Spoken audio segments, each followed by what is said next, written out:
Sports Encyclopedia. U.S. Steve Kim. Got Trent in the cut. Coach JB. What are you? He's the best. Yeah. He's a master motivator. I'm a master motivator. I ain't no regular ass motivator. I'm a fucking master. Coaches tried to make practice so hard that the game was less intrusive. Like they coached you that way. Like people think, well, they were just yelling. No, they were trying to put you under stress and put you in under duress so that when you got in the game, you could mentally handle adversity. If you go through JUCO and you make it out of JUCO, you can make it anywhere. I respect the hell out of you to see that you're doing what you're doing and still doing what you're doing for real, the way you do it, man. From day one, you had the same enthusiasm. You keep the same enthusiasm, and it's fucking contagious. In my opinion, I think Shedeur Sanders the best deep ball in college football. I don't think Can you just say something nice about Shedeur Sanders? I love talking ball. It's nice to connect with guys that are like-minded and just are real and genuine. And I'll proudly stand up next to you. Oh, God bless America. You said belt to ass, T-Red. You got the belt around you. Smitty and Jason Brown. Coach JB Show.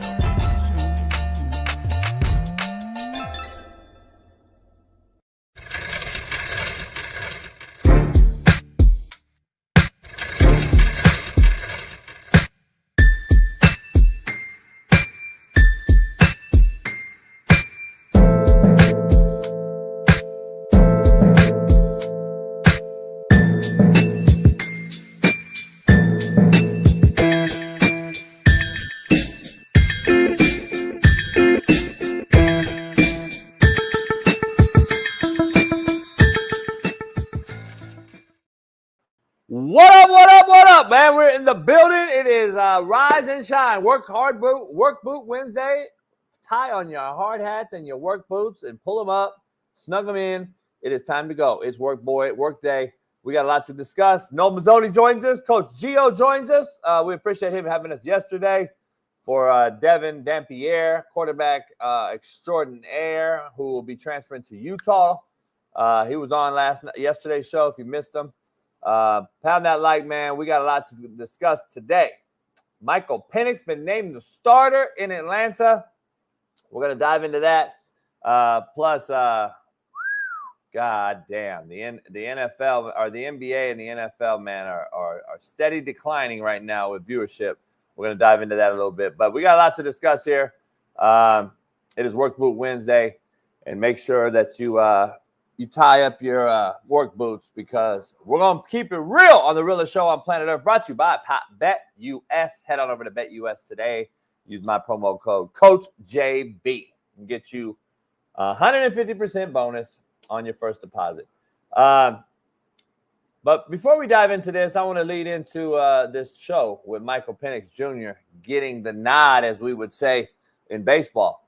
As Kirk Cousins, the experiment is over. In this day and age, it's all about instant gratification, and these owners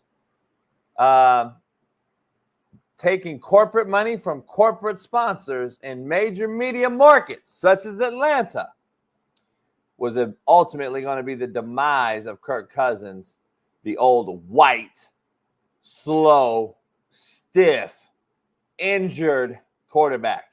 This was going to happen at some point due to the age of Michael Penix as being an older draft pick, plus Kirk Cousins coming off an Achilles and getting paid. Where they drafted Michael Penix is key here. This team has underperformed to this point. Kirk Cousins has been the main reason why, throwing 1 touchdown versus 9 interceptions. Now, here's the issue. Michael Penix hasn't played a game in full since college football playoff last year. He's older, and he's a lefty. Has his left-handed offensive coordinator had enough time to prepare with this offense and this group of right-handed wide receivers, right-handed tight ends? It will change, people. As I've discussed this before, it is going to change. The hash marks change where we need the ball. So now I got to prepare 2 plays ahead. The play calling changes. And now we have to understand, I got to get my ass to the right hash so my left-handed QB can run everything action off of the right. So we can fake outside zone to the right. We can boot left. so we can get to the right hash, so we can sprint out left and turn back to protection, so we can run concepts to the left. Everything's going to change for a left-handed QB. The ball spins different. Have you ever caught a football from a left-handed quarterback versus a right? The ball spins different. Wide receivers now have to catch the ball this way versus catching it this way. Just understand, it will change. We once again expect our saviors, though, in the NFL, in this case, Michael Penix Jr., to save an organization with a pretty bad pass-protecting O-line. And now, remember, this offensive line needs to understand who the backside tackle is now. It's not the left tackle and Kirk Cousins' right-handed quarterback. It is now the right tackle because we are a left-handed quarterback. Understand, I'm giving you free game today on a Workbook Wednesday. This is all things that we need to think about when we're going to expect Michael Penix Jr., another rookie quarterback, to save another bad franchise. It just doesn't work that way.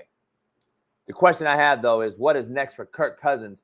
That may be the bigger question here, but what do I know? Let's bring in our main man that I do know, the Far East Sider, Lamar Jackson loving, LeBron hairline having, Naptown legend, 317, Caitlin Clark swinging, AR5 defending, Fox Sports, Big Smitty.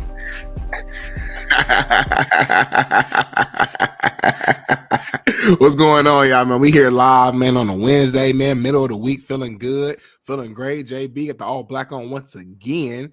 I'm starting to think that's starting to be like your thing, like the all black. It's a different mentality. It's the rebel mentality, Raiders of old. You know what I mean? Just like you coming in hard nose, boots on, hard hat, ready to go. And I'm ready for today's show as well. And that's a good intro right there. That's a good intro with the Michael Penix, Kirk Cousins, the pros, the cons. I know we're gonna dive into that here shortly, but interesting dynamic there in Atlanta considering all that money they just paid Kirk. Yeah, it's going to be interesting, man, what they do with Kirk Cousins. We're going to dive into it to start the show, but let's start the show off with a poll question brought to you by BetUS, Smitty. It is Wednesday. It's a day before the day. We got football. Yesterday we had Memphis play some college football. You could have went to BetUS. There was a bowl game, great bowl game, came out of the wire. Rich Rod's new West Virginia Mountaineers played Memphis in a meaningless bowl game. And came down to the wire. It was a fumble, returned, overturned on the review. Damn. And then that game ended. But it was a crazy game with Rich Rod in attendance, as he'll be the new head coach there at West Virginia going forward. So that game was interesting to say the least. You could have bet it on BetUS. You could also bet the NBA Cup was last night. The Milwaukee Bucks beat the Oklahoma City Thunder in another meaningless game. That Giannis dominated the game, and they won an MVP. Darvin Ham has won back-to-back NBA Cups, as if anyone didn't know. Contrary to belief, Darvin Ham is back-to-back champs in the NBA Cup. Did you think about that? Yeah, I know. I saw. I think I saw a stat saying he's 14-0 in the NBA Cup. Like 7 games last year, 7 games this year. So he said he told everybody last night, "Don't pop the champagne like LeBron did last year." Did you hear that? Yeah, he said don't do it because it's a little bit of a distraction. So I actually think it's a good sign. Though I know we don't care about the NBA Cup, but I'm not thinking about that. It's more so like seeing the Bucks gel because at first they started the season. I mean, they were losing a lot of games, and we were like, "Uh-oh, Doc Rivers again, can't figure it out. What's going on?" Dane, Giannis, etc. But now, last couple weeks, they've been rolling, and it looks like Dame and Giannis are starting to figure out that little 1-2 punch dynamic. And if they can figure that out, man, that's a serious team right there, So we'll see. They should dominate the league. I mean, there's no defense. I mean, the Celtics are amazing, though. I'm not gonna just throw it out there like it should be easy. The Celtics are loaded from top to bottom too, so it's gonna be tough in the East. Then Cleveland must be super loaded. Cleveland's really good, young. Yeah, it's some good teams this year, man. Some good teams this year. In a watered down era. That's cool. You ain't gotta always say it. If you think it's watered down, then cool. You ain't gotta keep saying it every single time you mention it. Watered down. Orlando's pretty good too. So is New York.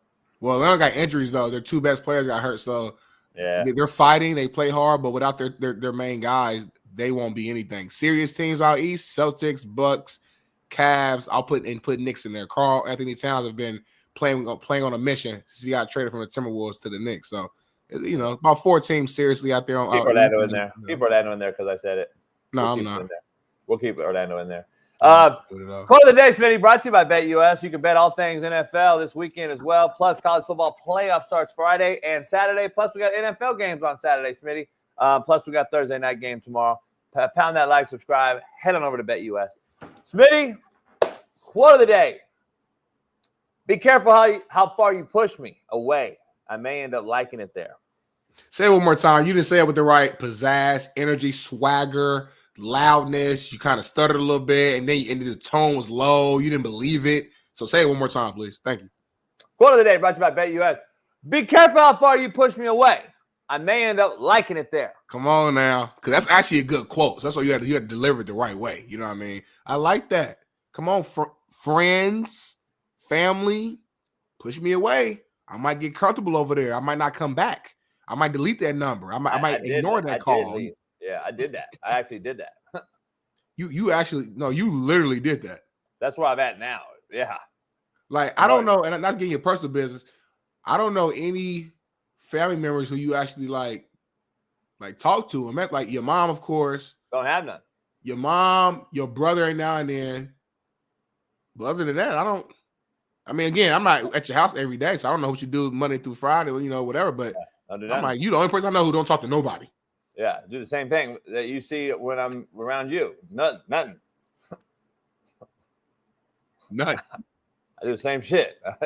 There's no different. No new. No fucking miracle cousins, family. I don't have the motherfuckers. I don't fuck with nobody. Like, it is what it is. I never had a family though, Smitty. Christmas, Thanksgiving was always like me, my pops, or my mom. If I would go see her separate because they were divorced when I was there. So I never had no. It was always just me, the dogs. Not to get deep. Not to get deep. Like, do you literally don't have family, or you just don't fuck with the family you have? I don't have it either. Okay, gotcha. Okay. Yeah. I don't have it. Don't fuck with it. Wouldn't fuck with it if I did have it. You know what I mean? So, like, regardless, it wouldn't even matter. It don't matter what situation was. Like, yeah, if they was here, you wouldn't fuck with them. If they wasn't here, you wouldn't. Yeah, I don't give a fuck either way. I wouldn't fuck with it. But it is what it is. That's probably why you got so many homies, though. You got a lot of homies. I give you that. Yeah, not homies, but are they acquaintances? Are they partners? Or are they my boys? There's a huge difference in those three right there. Just so you know, acquaintances, you keep at arm's distance. Okay. Partners is you need a favor. I'll help you out. You're the homie, but you're not my boy. There's a few. You only get about 2 or 3 boys in your entire life. I don't care what anyone thinks. That's fact, not cap. Remember that. So what's me then? What's me? What's you? What's me? You're like an acquaintance. You my boy, but you're like your acquaintance. You know what I'm saying? You like an acquaintance. Like you're an acquaintance. Now that's your boy. That's your boy. Look at him. Look at his feet. My boy. Yeah, that's my boy. Look at him. That's crazy as hell, man. I swear. That bitch that just did my feet that day. You know the little thing, a little tub, they put it in and they put them things in there. It's called a pedicure, homie. Oh, it is? Yeah, that's what you got. Yeah, but she rubbed it and put that thing in there, that little pink shit in between your toes. Called a pedicure, homie.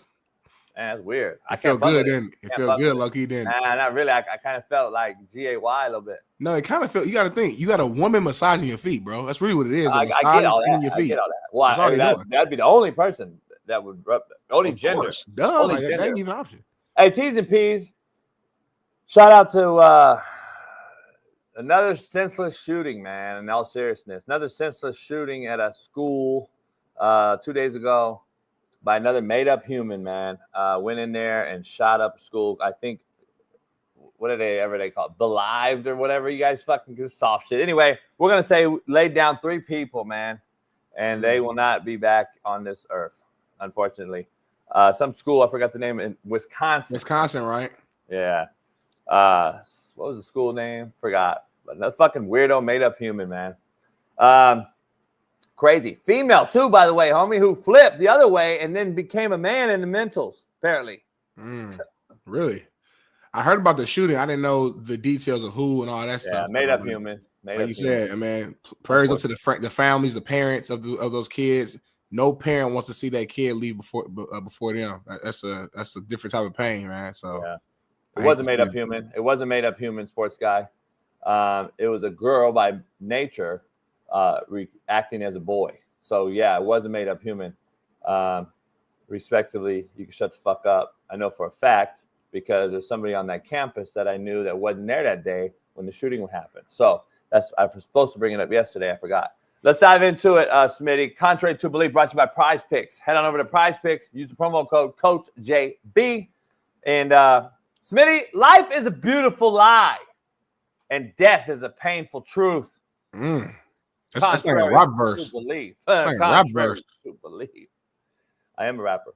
I thought you stole that from like a song somewhere. Like if I Googled that right now, it probably would give me a list of songs that line was used in. You could Google it. I didn't look it up though, but somebody on TikTok with no profile picture, no nothing, said you're not a coach. Like 200 people in there, and I was like, that's what I saw.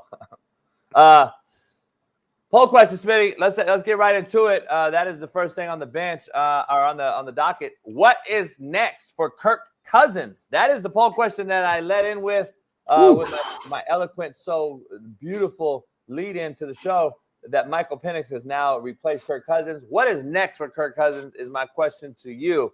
They paid the guy. They said, this is your team. Go to Atlanta. Milk and magnesia in Atlanta. All this shit's going on. And what do you do now, man? This is what I've been saying for years. Pay these guys all you want, but you don't need to pay them. If you're playing rookies already, Smitty, and I'm answering for Smitty here. If you paying rookies out already and playing them at all-time high, we're playing more rookies on bad teams than we have in a long, long time. Why are we paying guys absorbent amounts of money like Kirk Cousins, like guys that just are over the top, Aaron Rodgers, these guys, because of what they did or what they do? Not because what they do, Smitty. Dak Prescott, Kirk Cousins, these guys, Deshaun Watson, they're not even available, and you're paying them and you're losing. I can see if Cleveland was 9-0 when he got hurt. No, they were abysmal and he was horrific. You can pay less to a guy like Jameis Winston, build a roster around him, and just be mediocre. If you're gonna, I'd rather be mediocre than horrible.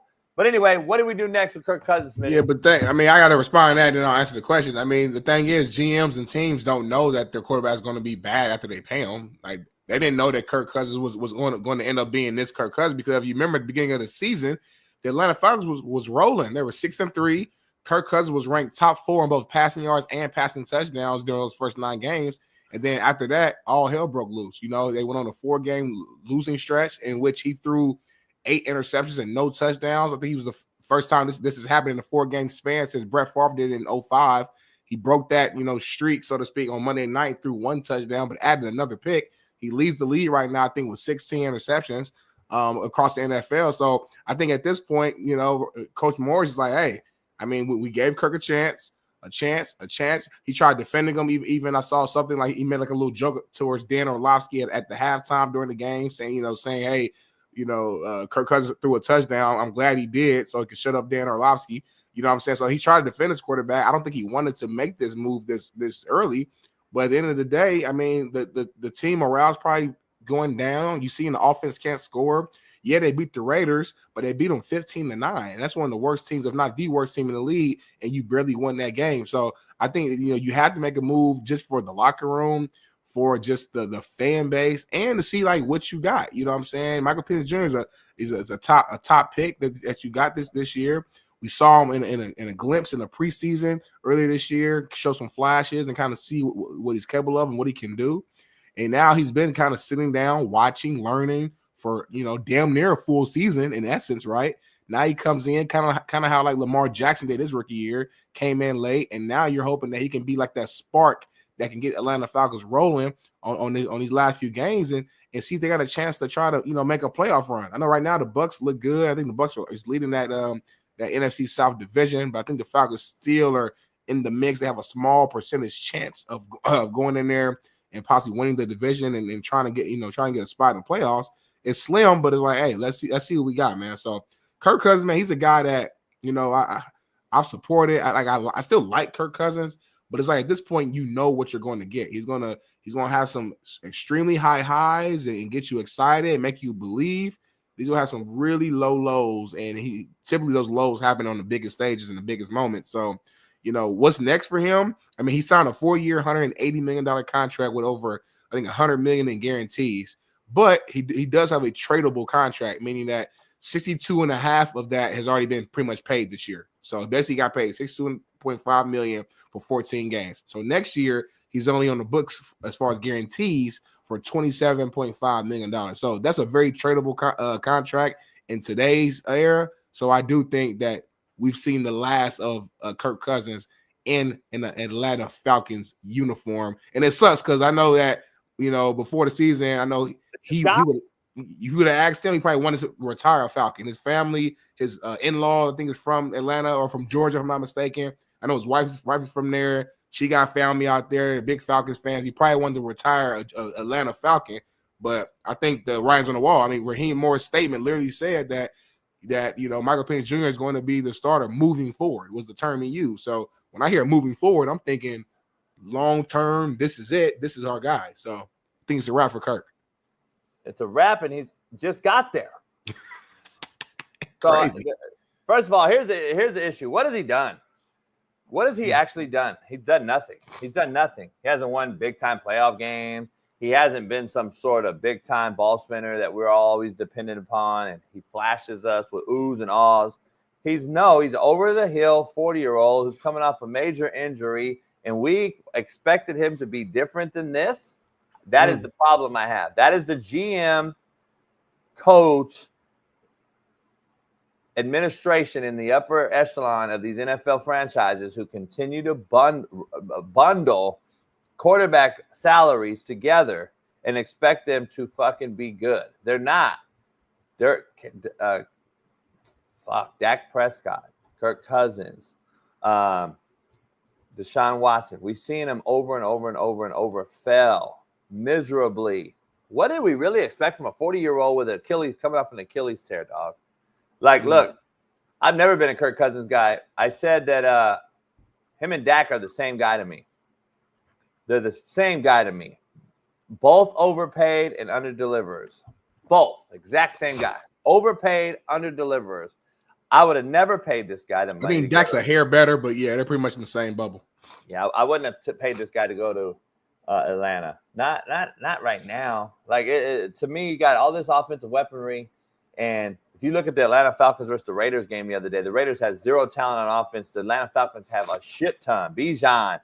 They got a tight end in Pitts that you haven't really become. It hasn't become a staple tight end for your organization because you can't get him the ball for some reason. Drake London, big, tall, long, fast, physical wide receiver who's just basically kind of been mid because he can't get the football. All these weapons, and you've done this? You're struggling with a Raiders team with no quarterback to score 15 points the other day? Other than your 2 Bucs wins and a close loss to Kansas City, you've done nothing. Kirk Cousins has done nothing in Minnesota. He got beat by Daniel Jones. I don't see this guy being somebody that I would pay. I'm just telling you, I would never have paid him that money. I won't pay him that money. And again, we're going to see some franchise take him and basically do what they did to Justin Fields. A Chico stick and string cheese will take him and not have to pay him because the old team will pay for him to come play on my team. And that is the new trend, in my opinion. That is what people are doing now to recover for their bad mistakes with quarterback signings. I'm telling you, I've seen it for a couple years. This is what they're now trying to do. Take these guys that the old team will pay for on their mistake. Russell we'll take Wilson, them for cheap. We'll take them for free, and we'll try it out. It's a recyclable business, man. Where do you think Kirk Cousins will go? Just top of the head, just as of obviously the draft's coming up, so much we don't know, but just where things are right now, just what's your prediction if he does get traded this offseason? What team or teams comes to mind? Because I'm trying to think out loud. I'm I know the Giants and Raiders are going to be top of the draft. They're going to get some young guys, probably, Shador, Cam Ward. So I don't see him going there because they're going to start those young guys immediately. Panthers and Bryce Young started looking kind of solid the last few games. So I don't know if he goes there. You know, I know my coach with AR5. You know, he's up and down, but overall has not looked good. But we've already tried going with the old veteran with Phillip Rivers and Matt Ryan and Gardner Minshew. So I don't see them trying to go get a Kirk Cousins. I don't think that makes sense. I'm just trying to think out loud. I don't know, like where does he go? I mean, the Raiders scream to the top for me. The Raiders would be number one, but I don't know if he'd be the starter of the Raiders. I'm just saying I think the Raiders make the most sense in getting a veteran in there. They have to get a quarterback, and then they have to have some sort of wily veteran on the roster. Kirk Cousins' days are numbered as a starter in this league. I just don't see him. Tennessee, maybe? The Titans, maybe? Nah, I maybe, but they're just too young. Like, the old stiff white pocket guy has just become a rarity now. And this is an old stiff white pocket guy with a stiff ass Achilles tear. So you add that. Look at what Aaron Rodgers has done. Aaron Rodgers is the greatest ball spinner and blah, blah, blah. Look what he's looked like this year. The injuries are not recoverable. They're not recovering from these big injuries, dog. Not at 41, 40.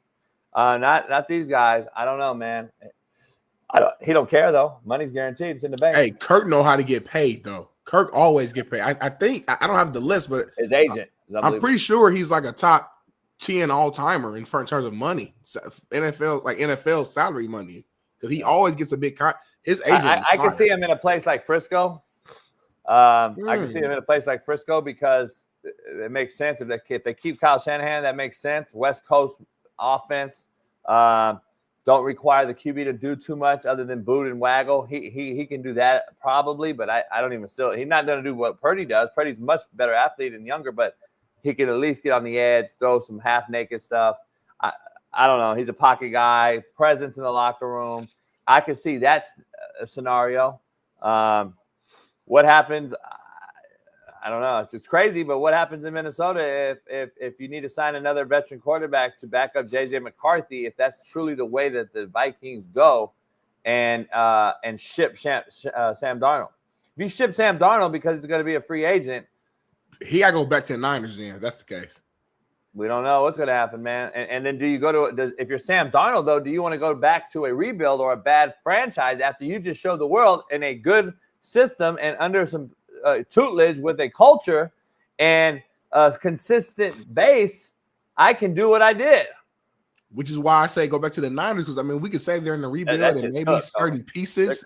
I don't think they're as cooked as what we say though. Is what I'm saying. And I'm trying to think. Okay, if it's not the Niners, I mean the Jets look good on paper, but he don't want to go back to the Jets. That's where he got drafted. It was bad history. Saw ghosts. You don't want to go there. So I'm trying to think. The problem is, JB, if you're a good team, you don't need a quarterback. That's usually what happens. That's my point. That's why they draft rookies and play them. They can't play these dudes though. That's the problem. I'd rather have a team. That's why I'd have a Kirk Cousins on a bad team so I can play him. Let the rookie understand what the game's like. I.e., Alex Smith, Patrick Mahomes, Drew Bledsoe, Tom Brady. We talk about all these all the time. Favre and Rodgers.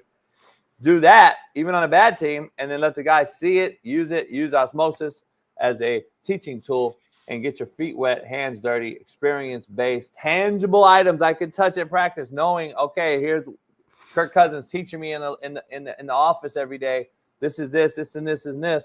Other than just throwing them out there to the wolves on a horrible roster. That is what you're seeing. I mean, I don't know, man. We got a lot to discuss, but it's a lot going on. Yes, we do. Let's move to the next topic, man. FYI, Cooper Rush is not the most talented kid, but he's a fucking winner. He sure wins more games in fucking Dallas per capita than Dak does. So for his 2 years, he didn't play last year. Dak wins like 12 games every single year. 2 years ago, he went 5-1. This year, what is he? 3-2? I'm not sure, but won 2 in a row, and then he lost one, then he won one. Dak wins 12 games like it's the thing to do, So I can't really like in the regular season. In the regular season, Dak has been a top quarterback. That just is what it is. It's just the playoffs where it's like, all right, he falls off and things. But that's my point of this whole conversation. That's why we're overpaying guys that underdeliver. I can pay Cooper Rush to do that.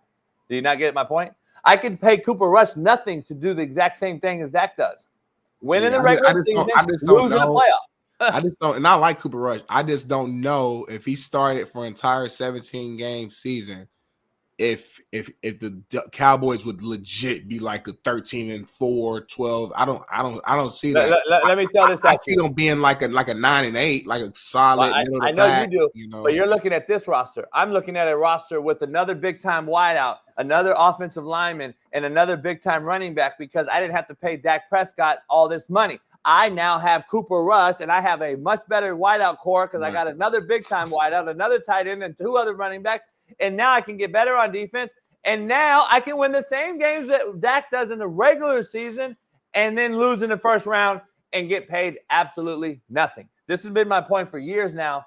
I can do that with any of these QBs. If you're going to pay these guys, and I get hindsight 2020, but I've been saying for a long time, if you're going to pay these guys absorbent amounts of money, right, and Kyler Murray and Deshaun Watson and all these guys that have yet to win a big-time playoff game, other than Deshaun's rookie year in Houston, what are you getting out of it? And then the very next year, they're hurt, Smitty, for the whole year. But you are getting shit out of it. You can always get hurt, so that's always. I get it, but I'm just injuries.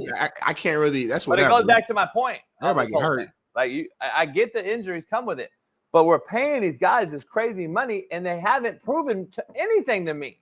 That's why I'm like, hold off. That is what we're seeing. But you say hold off, and that sounds good in theory. But if my contract is up or is about to be up, and I haven't been paid by you, I'm going to leave, and someone else is going to pay me. So now you're going to go back to a lesser quarterback, and it sounds good in theory. Lesser quarterback, I get better talent around them. We should be good. But that don't always work either, JB. So you still need a solid. I'd rather have. We've seen in this league. But I have a roster. In order for you to really win the big game, win the Super Bowl, 9 times out of 10, you need a legit quarterback there. So if you think you have one who's legit or close enough, you're going to pay him to keep him because it's like, damn, I don't want to lose this person, go back to square one. Because I'm not saying to win a Super Bowl. At least with Dak, okay, I'm in the mix. I'm winning my division. I'm getting a bye.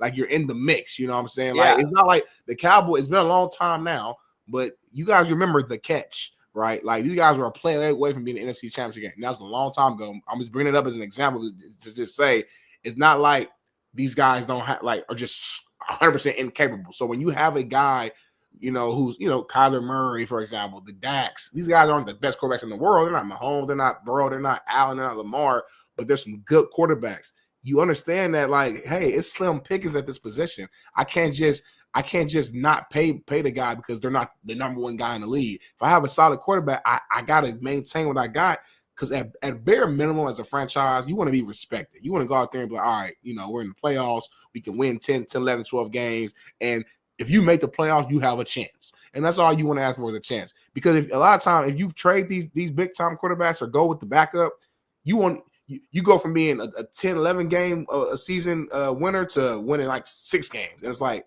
you can't say. I don't know where you're at, man. I don't understand what you're saying because show me a guy that's been paid all this money that's won a Super Bowl.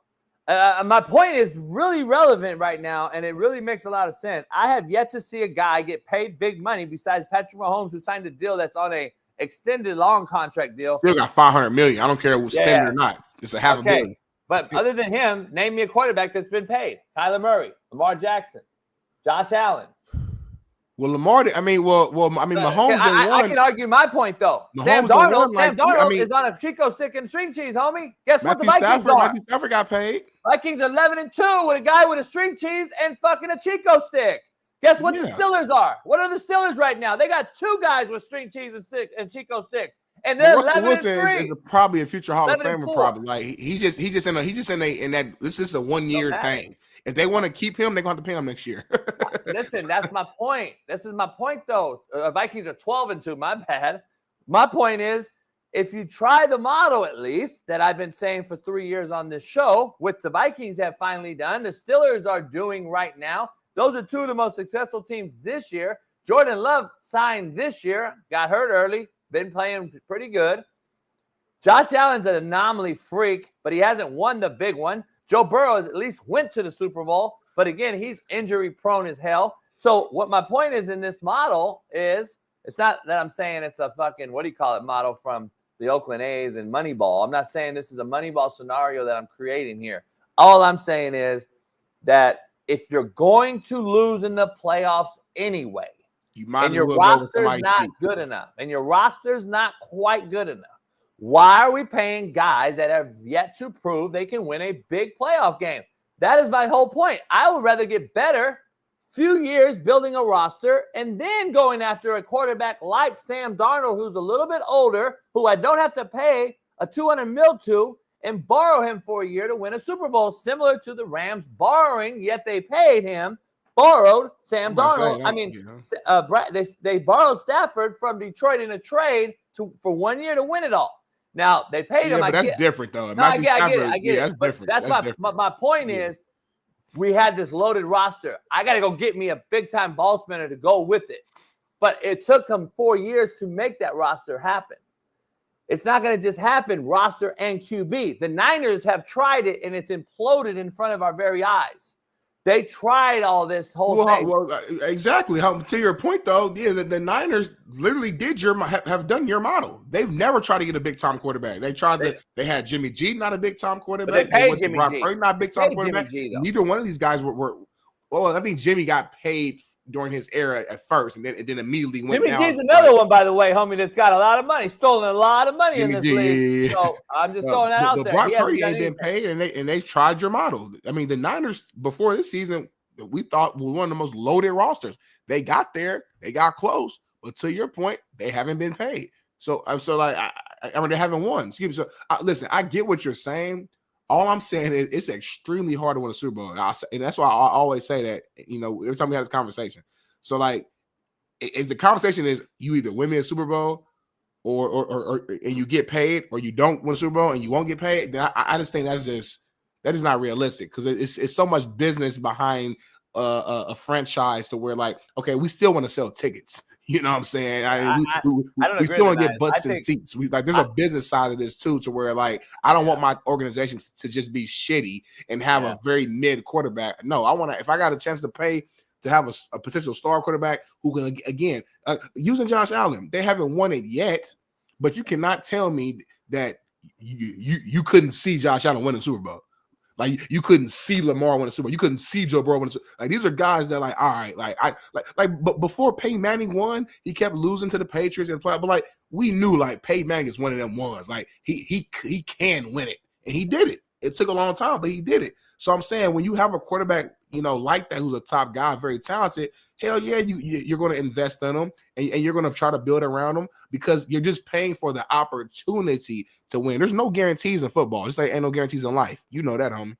Yeah, but homie, this is proving my point with the Shanahan and the Niners thing. That doesn't, to me, that point that you brought up about that, they're trying that is not, I don't see it that way at all. I see that he tried to get it slick and proved that he's better than everybody else. And they drafted Trey Lance, who was the absolute fucking worst bust that we've had in several years at quarterback. And you wasted a lot of draft capital on getting this guy that you traded less than a year later to Dallas Cowboys that is yet to play in the NFL. And we thought that was some slick shit. No, you're overrated as shit, to my point. And Shanahan doesn't know what he's doing with the quarterback position. Now you're trying to throw some slick shit in there with Brock Purdy, thinking he's going to get paid on the back end on a loaded roster, and yet he's the bus rider, not the bus driver, and it has bit you in the ass again. Kyle Shanahan, the most overrated fucking head coach in NFL history, has shown you again why right there. But hold on, but a few minutes ago you were praising the bus riders, the Sam Darnolds, the guys of the world where they're not getting paid a lot. So I'm saying, let me explain. I think you're taking it wrong. Yeah, because your model is building up everybody around them and getting a cheap quarterback. That's not my model. I'm telling you what. Goddamn, I'm telling you, do that if you're going to do the other thing and lose still.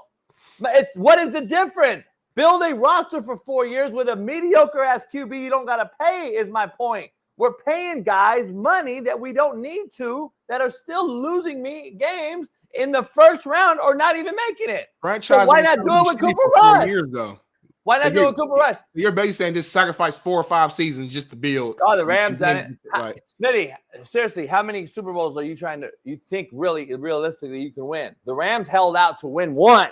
Mm-hmm. To get that one Super Bowl. I'm going to sell out. I'm going to prostitute myself to get that one. The Niners have literally tried to do exactly what Sean McVay did and have failed miserably over the last 4 years with the most loaded roster in because football. they've had average QBs. Because the one thing they didn't do with the Rams, hold on, they didn't go get the actual guy. The Rams leveled up. The Rams went to Super Bowl with Jared Goff and said he's good. He ain't good enough against Stafford. They went up. I think I just said that. I just literally said that.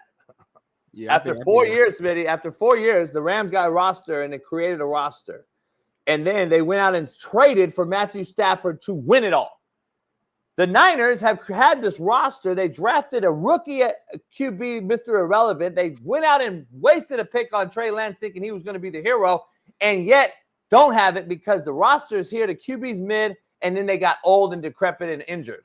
And now you have a bad roster, and it's imploded. The Rams had this loaded roster over 3 or 4 years after losing to the New England Patriots in the Super Bowl with Jared Goff and said, you know what? We have the roster right now. We'll go get OBJ. We'll go get Jalen Ramsey. And then we'll solidify ourselves with a ball spinner and Von Miller. We'll go get Stafford and win it all. The Niners, that's my point on the model. Build your roster up for 3 or 4 years. Go get you, play with a mid quarterback that's, you're not going to win it all anyway. Then you go get that guy, sign him for a 1-year big money deal or 2-year deal that's older. And that was this whole discussion with Kirk Cousins. Where does Kirk Cousins go? Is that the guy? I just don't think Kirk Cousins is the guy, just like I think Dak Prescott. If you traded Dak Prescott today, Smitty, to the Niners, to, I don't know, the Rams, they're the same team that the Cowboys are. He can't get you over the hump. And I get how young Purdy is and all this shit. But listen, my eyes work, dog. The QB position is something I do. He's not the guy. Purdy's not going to get you over the hump. He's just not. He's not talented enough, for whatever reason. And he's a talented kid, great story, and Mr. Irrelevant, Iowa, Arizona kid, whatever.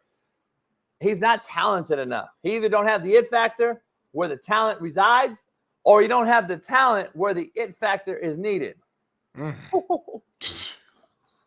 that's quote of the day right there. Drop the mic. Don't say nothing else. Don't say nothing else. That was a mic dropper right there. Moving on real quick, man. Michael Vick, my guy, has been hired as Norfolk State's next head coach. Big time news, man, for Michael Vick. Huge opportunity. I'm going to throw it to JB first, though, because he got this face. Anytime JB, he make a certain face, I kind of know the angle he's going to go.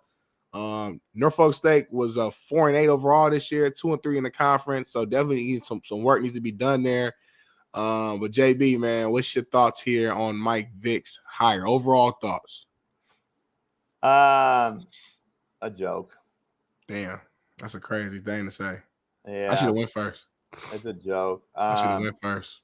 It's unfortunate. This is the name of the game, man. This is the name of the game.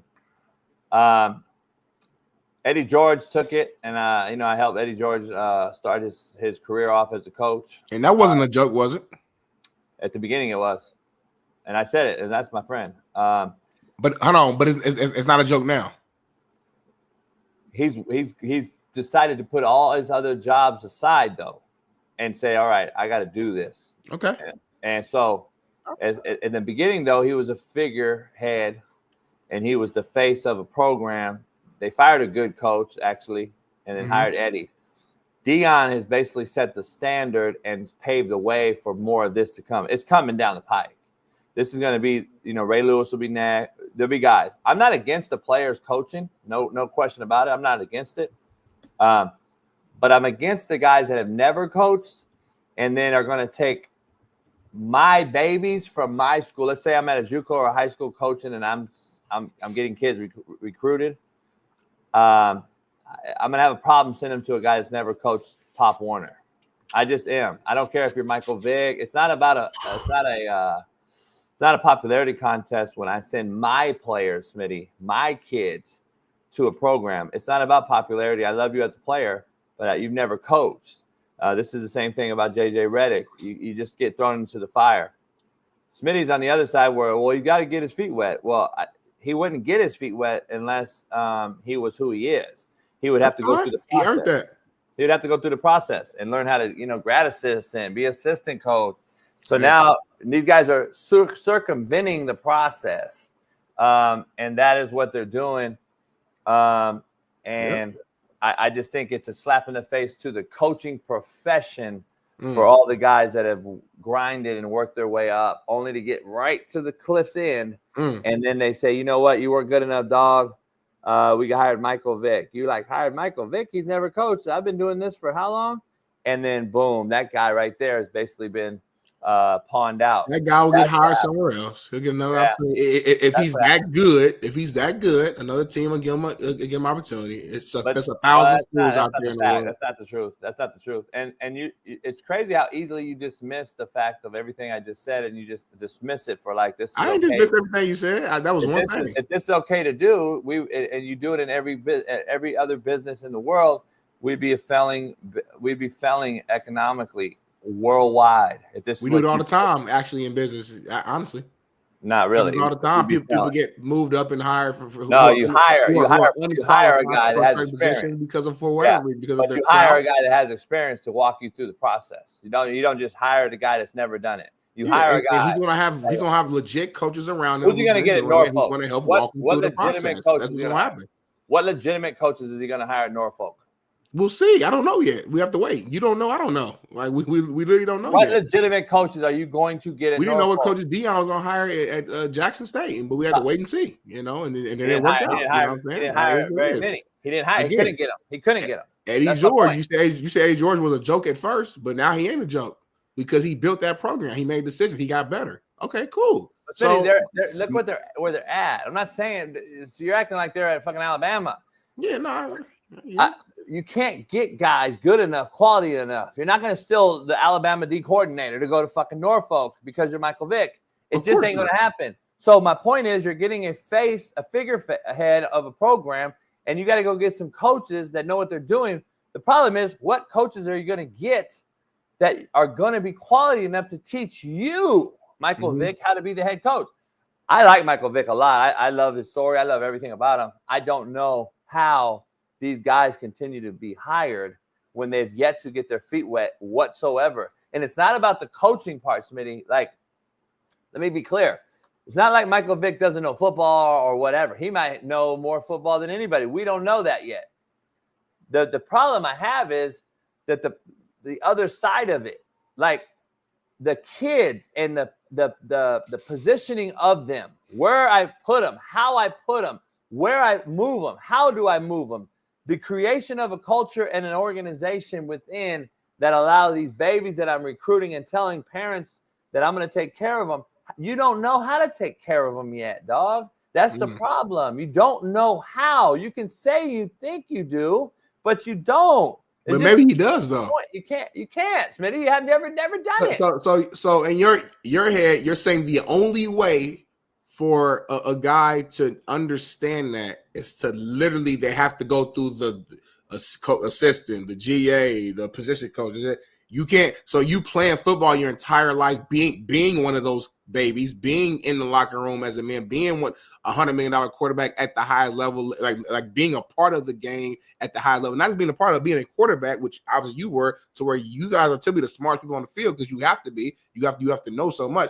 Being that guy at the highest level, like that doesn't give you anything. Like that doesn't do like you're talking like this guy's just starting it from ground zero with just no sort of like knowledge or anything about a locker room or how to motivate players. Or I just disagree with that. And again, that's me coming from a player's mindset. We always gonna disagree on that side. I understand from your standpoint, you're like, I had to bust my ass to get to head coaching job. So I get from your standpoint how that can make you feel like uneasy because you had to do the work and your peers had to do the work. So I actually respect that. But to say that a guy like a Vic, and it's not even just about Vic, it's really just any former player who gets opportunity like this, Eddie George, Deion coached a little bit too, but Deion, whatever, to say like they just don't have any experience of knowing how to do that at all. I push back a little bit because I just feel like for me, if I decide to go coach the damn high school D-line down the street, I'm not saying I'm gonna be amazing day one. I'm going to learn and get better, but I have some knowledge of how to do that because I've been playing the position my entire life.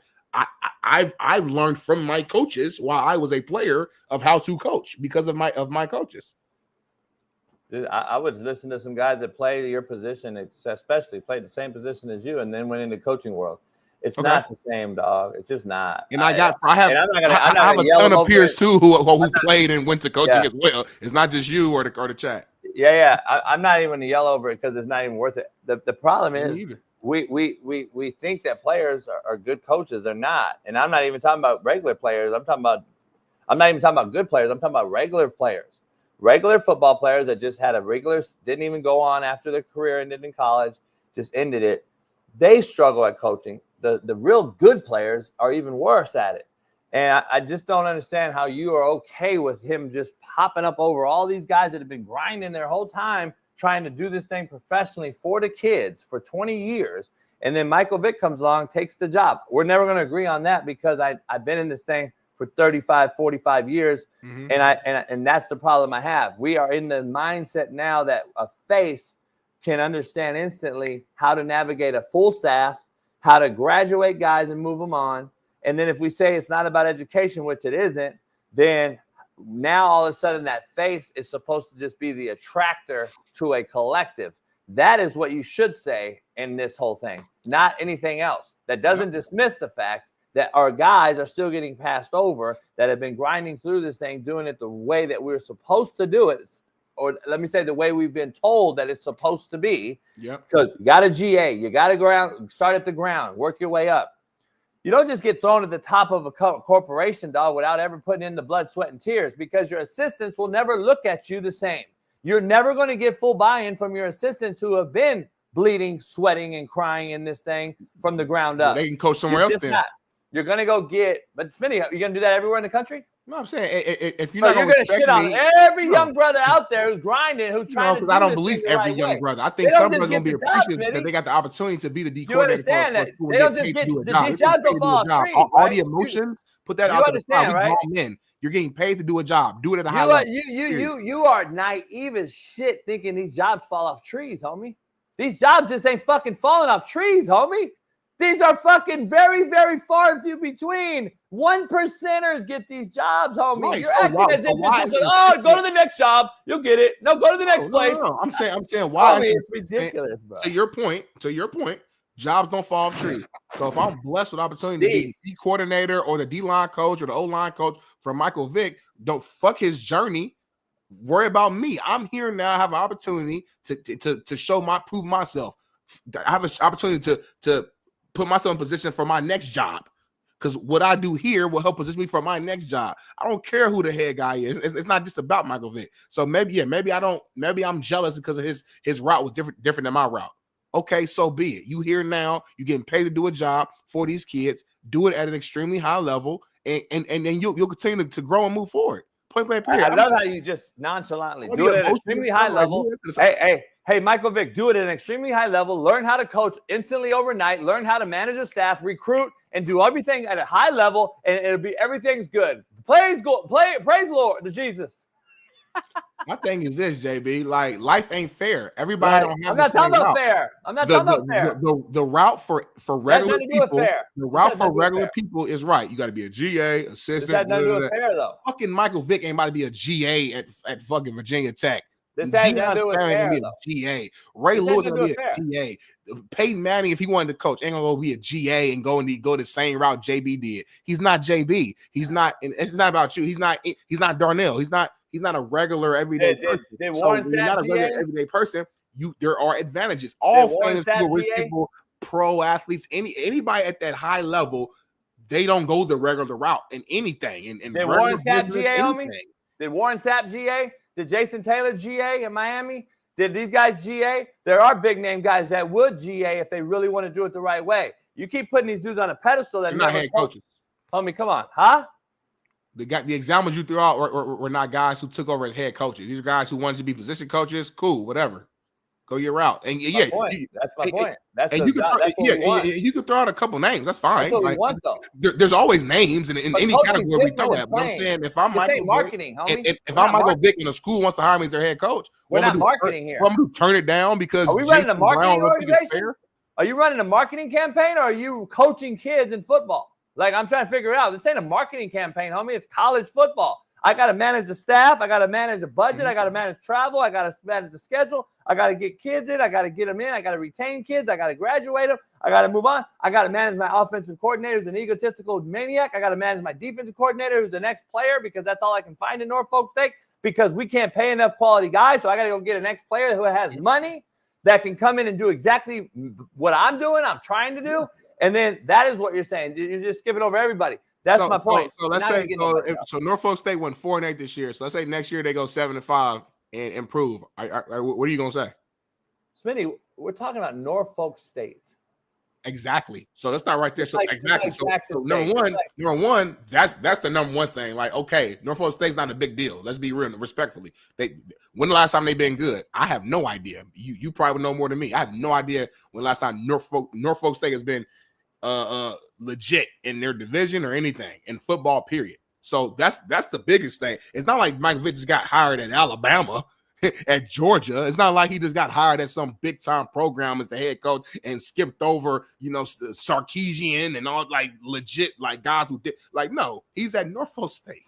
Let's take a deep breath and relax a little bit. So on one side of the house, HBCU is a victim. We don't have enough quality black coaches. Then in HBCU, I'm going to go hire a black coach over a bunch of other black coaches who've been grinding, and then it's okay to do it in the HBCU, but it's not okay to do it at Alabama or Georgia.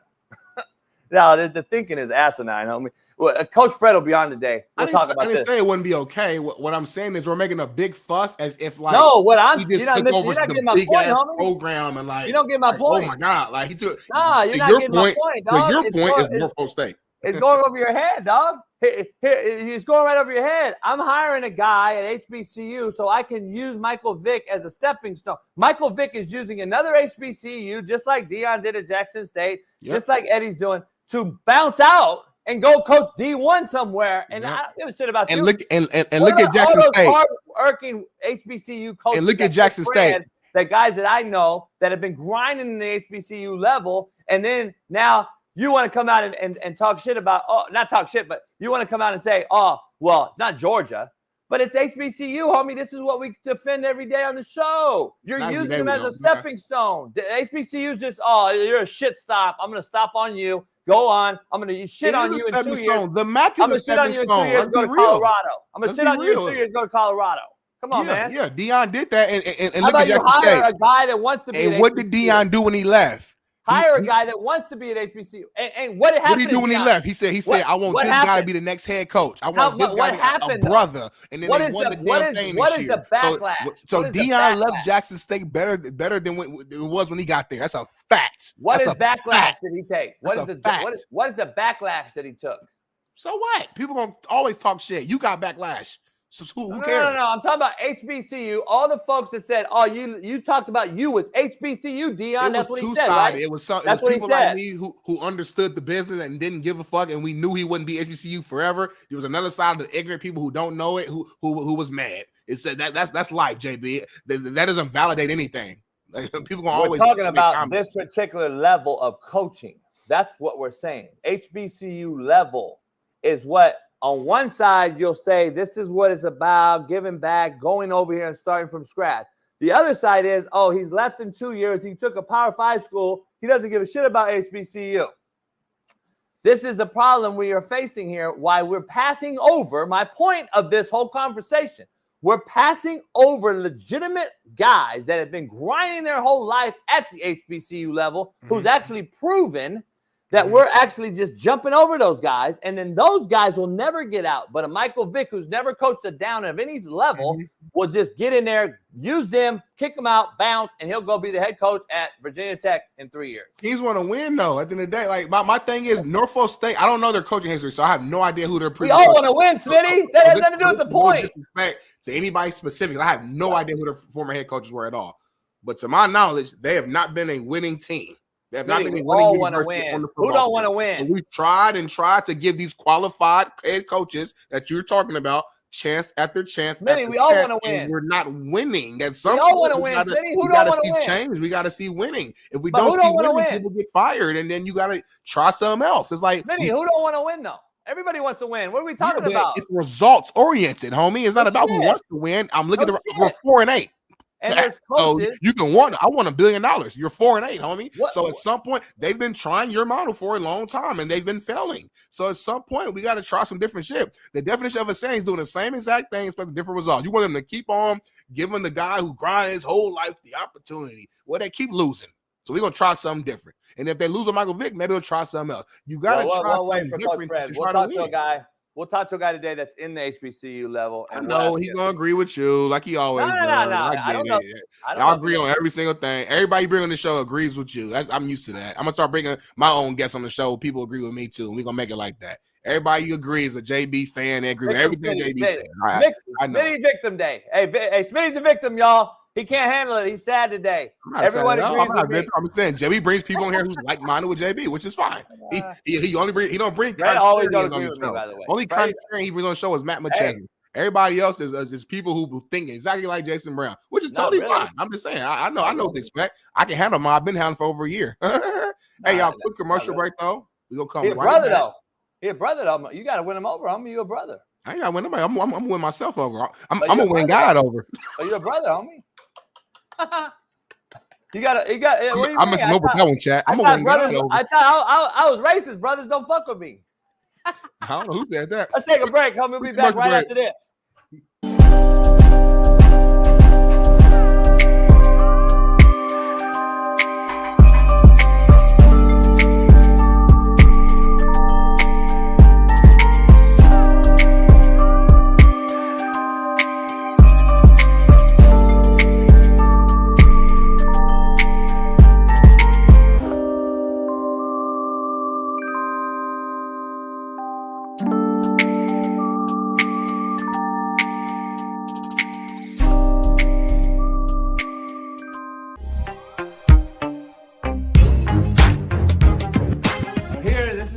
Infamous, one of the palm trees at Ash 8.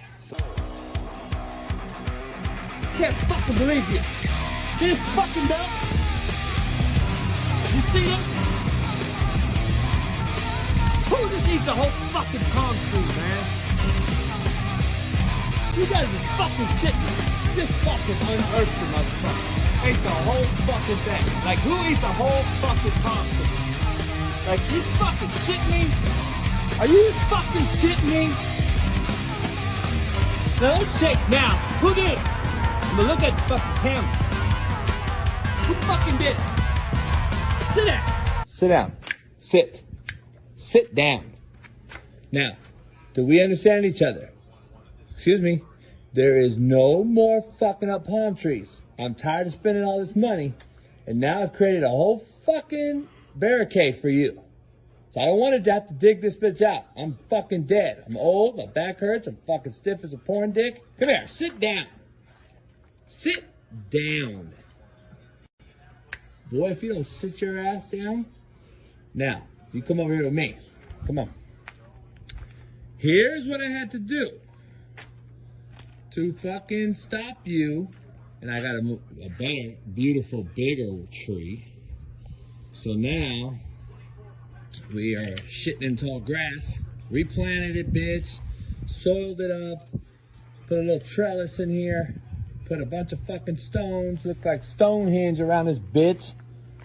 And now, Ash, are you gonna fucking try to dig this bitch out? Are you gonna do this? Are you gonna do this again?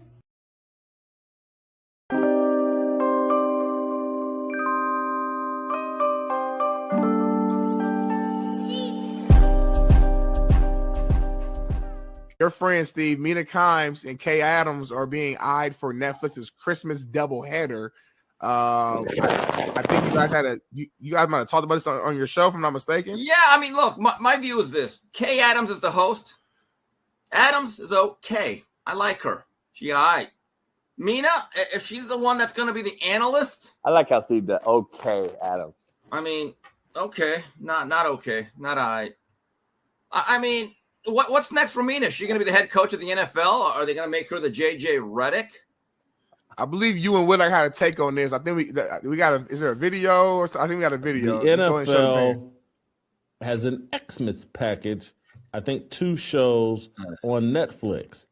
and the Crouching Tigers have a role, it appears, in this NFL show or studio show. Mina Kimes is being eyed, and Kay Adams are being eyed for the NFL Xmas shows on. Hey, Steve, what does this mean? Because I saw the tape. What does this mean, that Xmas show? No, Netflix got the rights to Christmas Day football. So they're going to be showing a couple of games, which means certain teams are going to be playing like 3 games in 15 days because you know why? We're about player safety. But anyway, so that's why. And so that's why they need some studio hosts. Now, look, Kay Adams as the point guard is fine. I like her. Yes. Mina Kimes as the quote-unquote football analyst. Okay, you're going to tell me how many times the percentage of a first down run against, 4-3 under with 21 per. Okay, well, I could read a doggone graph. Just saying. Whitlock, do not have me on about this. No, you need to be on. You know what? Me on about this one. I swear to God. You know what I might do? Oh, man. I might have a live show. An alternate stream, the Coach JB cast. Why she's doing it. I mean, I might have to do it. Smitty. You and I, Smitty, both of us. And you're going to have to give real takes on how bad she is. Live stream on Christmas. Yeah, on Christmas.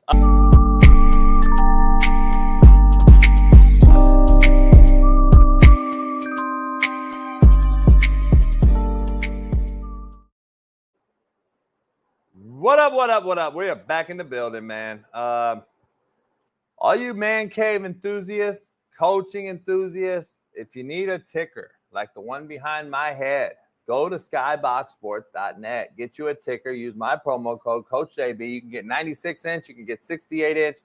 Look at how beautiful they are. They update to your Wi-Fi. They're updated every day. You get the latest injuries. You get the latest betting props. You can get it all. You can use BetUS, our proud sponsor, plus skyboxsports.net and get you a ticker and have both at the same time. Eat your cake and have it too. So head on over to skyboxsports.net. Use my promo code, Coach JB. We got a lot to discuss, man. We had some breaking news. We'll wait for Smitty to get in here. But again, it's to the same point. I got the same take as I'm going to have on Michael Vick. I don't give a fuck if you're white, you're black, you're brown. I don't really care. This is the Wild Wild West. And Smitty got breaking news here with another coaching move. What happened? A white boy got a job in North Carolina. It's the Wild Wild West. Smitty, read it for the audio listeners. Jake Dickert. All right. Congratulations to Jake Dickert.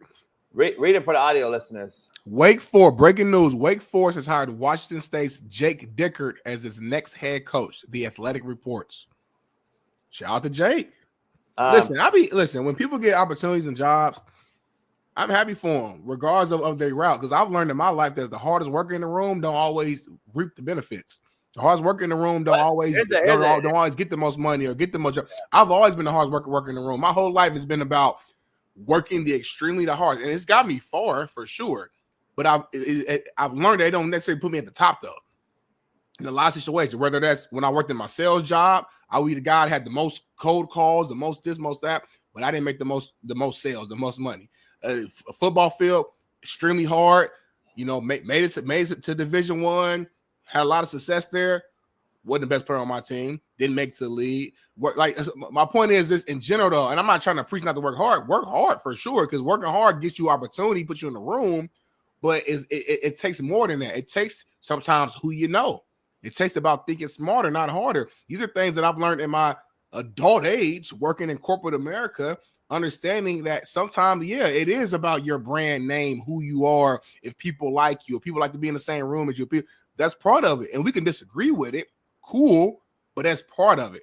So when people get jobs, man, hey, it's what it is. If Steve Belichick becomes the next head coach in North Carolina because his dad is Bill, hey, that's why Bill busted his ass his whole life, to be in position and power to be able to put his son on. If Bronny James gets drafted, we might not like it, might disagree. That's why LeBron James became one of the all-time greats to play 22 years in the league and been the face of the league as long to be in a power position to do what the hell he want to do.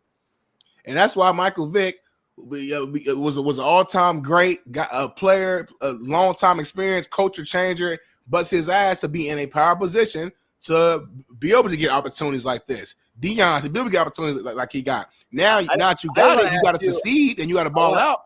But my thing is, everybody's route ain't the same. I'm not a Hall of Famer. I'm not a $100 million quarterback. So my route is going to be different than Michael Vick. But you benefited, though. You got a job, homie. How many guys do I know that didn't get beneficial jobs offered to them or given to them? How about that? Are you looking at it both sides? Are you looking at both sides of the fence? Are you looking through both sides of the spectrum? Because there's guys out there that didn't get handed them a job, like myself, and had to grind my whole way, and then only to be told no because we hired Michael Vick. Come on, homie. You know it's imploding the game, right? It's imploding. But you're getting no because of other reasons, Jason. Because you went on Netflix. If you don't go on Netflix, you're still coaching right now. I guarantee. I'm not talking about me at Netflix. I'm talking about me for 25 years before Netflix knew me, homie.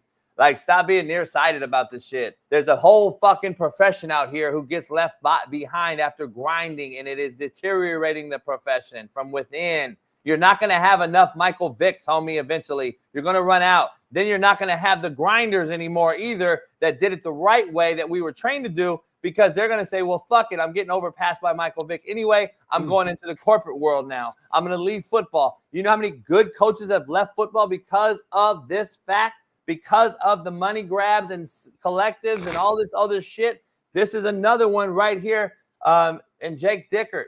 Jake Dickert left their program because the conference decided to disrupt it and disable a whole entire conference that is yet, contrary to belief, Oregon, Arizona State, Colorado have left that conference and have balled out this year and done great things, and we crippled it. And now you're seeing coaches leave these organizations. Why did Oregon State, Jonathan Smith, leave last year and go to Michigan State? Because that's his alma mater, Smitty. Because we disabled the internal mechanisms that run all this shit that we grew up understanding. Now it's a money bag chase. And this guy left Washington State. And I just want to be clear. Washington State, contrary to everybody in the chat's belief, is not a better job than Wake Forest. It's not even close. And Washington State is the worst job on the West Coast. The absolute worst job on the West Coast. It is in Pullman, Washington. They have no airport. Do you know where you fly recruits into? Does anybody know in this chat? Moscow, Idaho is where you fly into to go to Washington State on a visit. You don't even fly into the state of Washington where your school resides. You fly into shithole Idaho. You drive 10 minutes across the border, and now you are in Idaho or in Washington, in Pullman, where it is maybe the worst shithole in Washington. So just so we're clear, this is not a better job than Wake Forest. They have no conference, Smitty. So this is, again, deteriorating from within the internal mechanisms that college football was supposed to be about. Get guys to an educational system, institution, teach them how to be men, blah, blah, blah. That's all gone, homie. I get it. It is what it is. That shit is dead and buried. But now it's the wild, wild west. And this guy we just talked about Monday, Smitty, as being kind of like optimistic, but understanding that his QB may enter the portal and leave while we were on the show. And his quarterback entered the portal, left, and now this coach has entered the portal and left. I have no take on it other than I just wanted to throw out all the facts in the case. This is the wild, wild west, Smitty. Like, now the quarterback leaves, now the coach leaves. It used to be the coach left, quarterback left. Now we're seeing it the other way. I don't know your take on him leaving. I just think, number one, they have no conference. The West Coast has crippled the conference. What coach do you want to – I wouldn't want to be on my own over here with Oregon State, and that's it. Right. Like, and then their facilities are very mid compared to the rest. It's just in a bad place. Pullman. It's just a bad situation. Wake Forest, not the greatest school in that area either. Very hard academic institution. Private, hard to get in. At least it's in the Carolinas. You got a little bit. I don't know. It is what it is, man. It's a wild, wild west. I guess my question to you is, when does it stop? When does it stop? Because I think you just alluded to the same thing that I alluded to. You can't do this method forever. It'll end up imploding eventually because it'll run out of resources. There's just not enough Michael Vicks. There's not enough Deion Sanders. There's not enough. Which is why I don't think it's really a problem, because it's not even a lot of those type of guys who are wanting to coach right, at least currently. I mean, we got a handful that we hear about that's either doing it. Eddie George, Deion is doing it. Michael Vick now is doing it. You know, Ed Reed thought about it, but he kind of hopped back out because he didn't like what was going on. Like, it's a small amount that we can just kind of name on our hands. So, like, overall, like it's not like it's a pandemic of former star players or players who are skipping the line and becoming the head coaches of a lot of these programs. We have a very small sample size. So, to me, it's not even a problem. It's not even like an issue.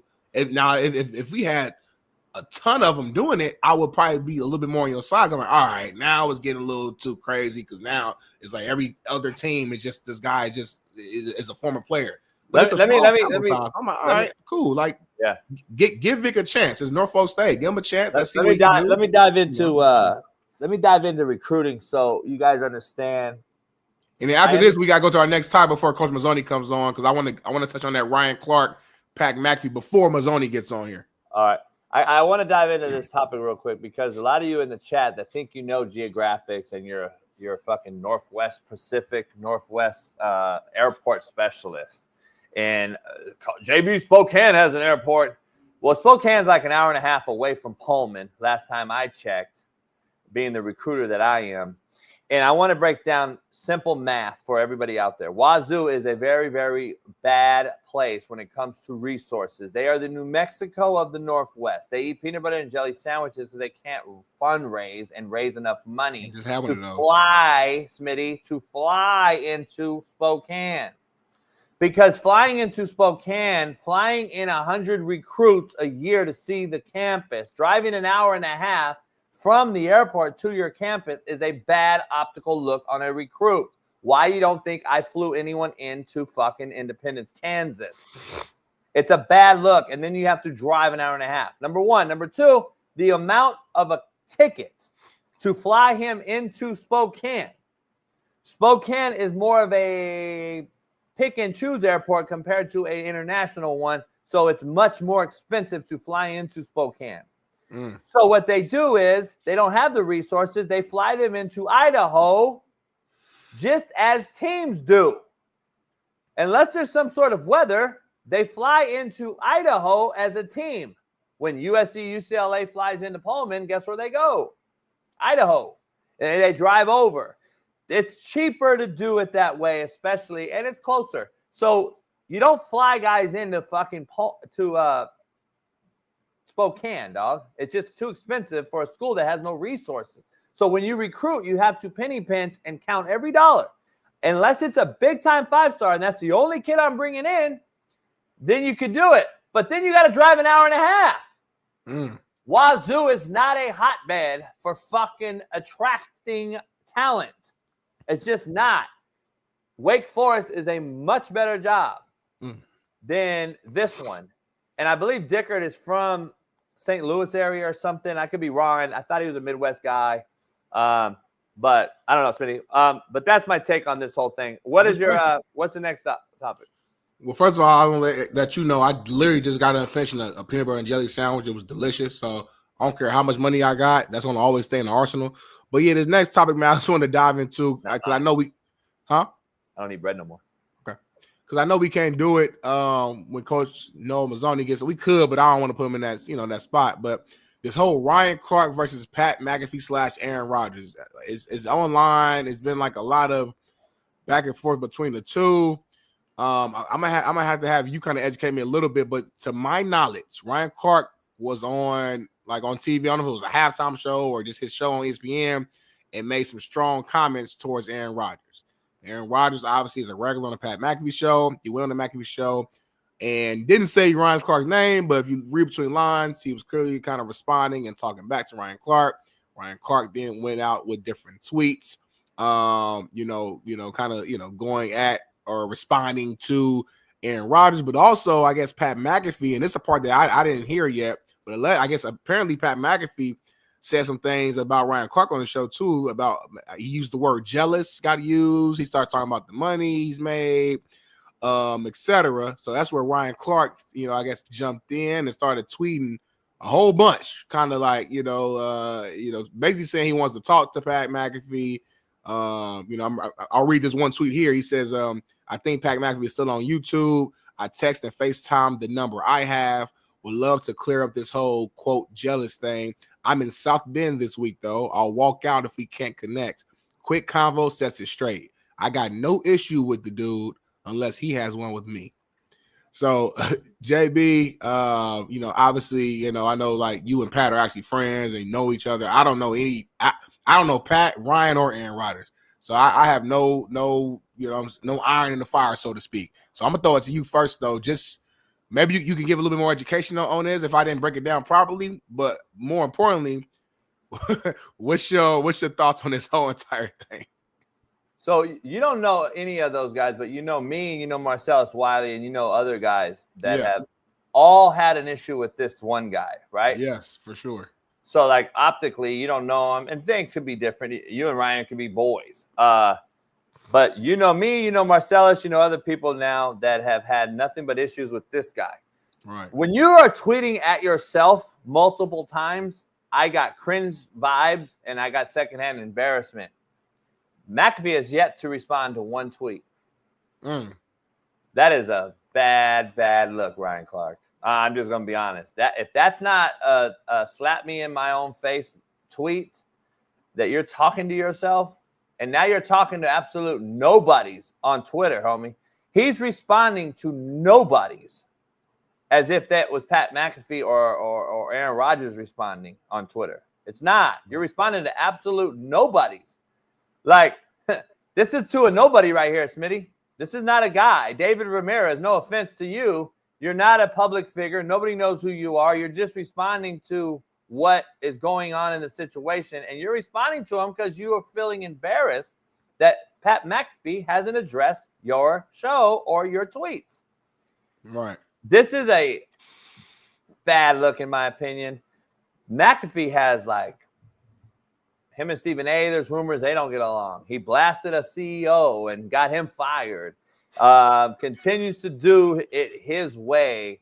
And I just think there's a lot of jealousy out there. And jealous one's envy is a real thing. That is a real term that I use.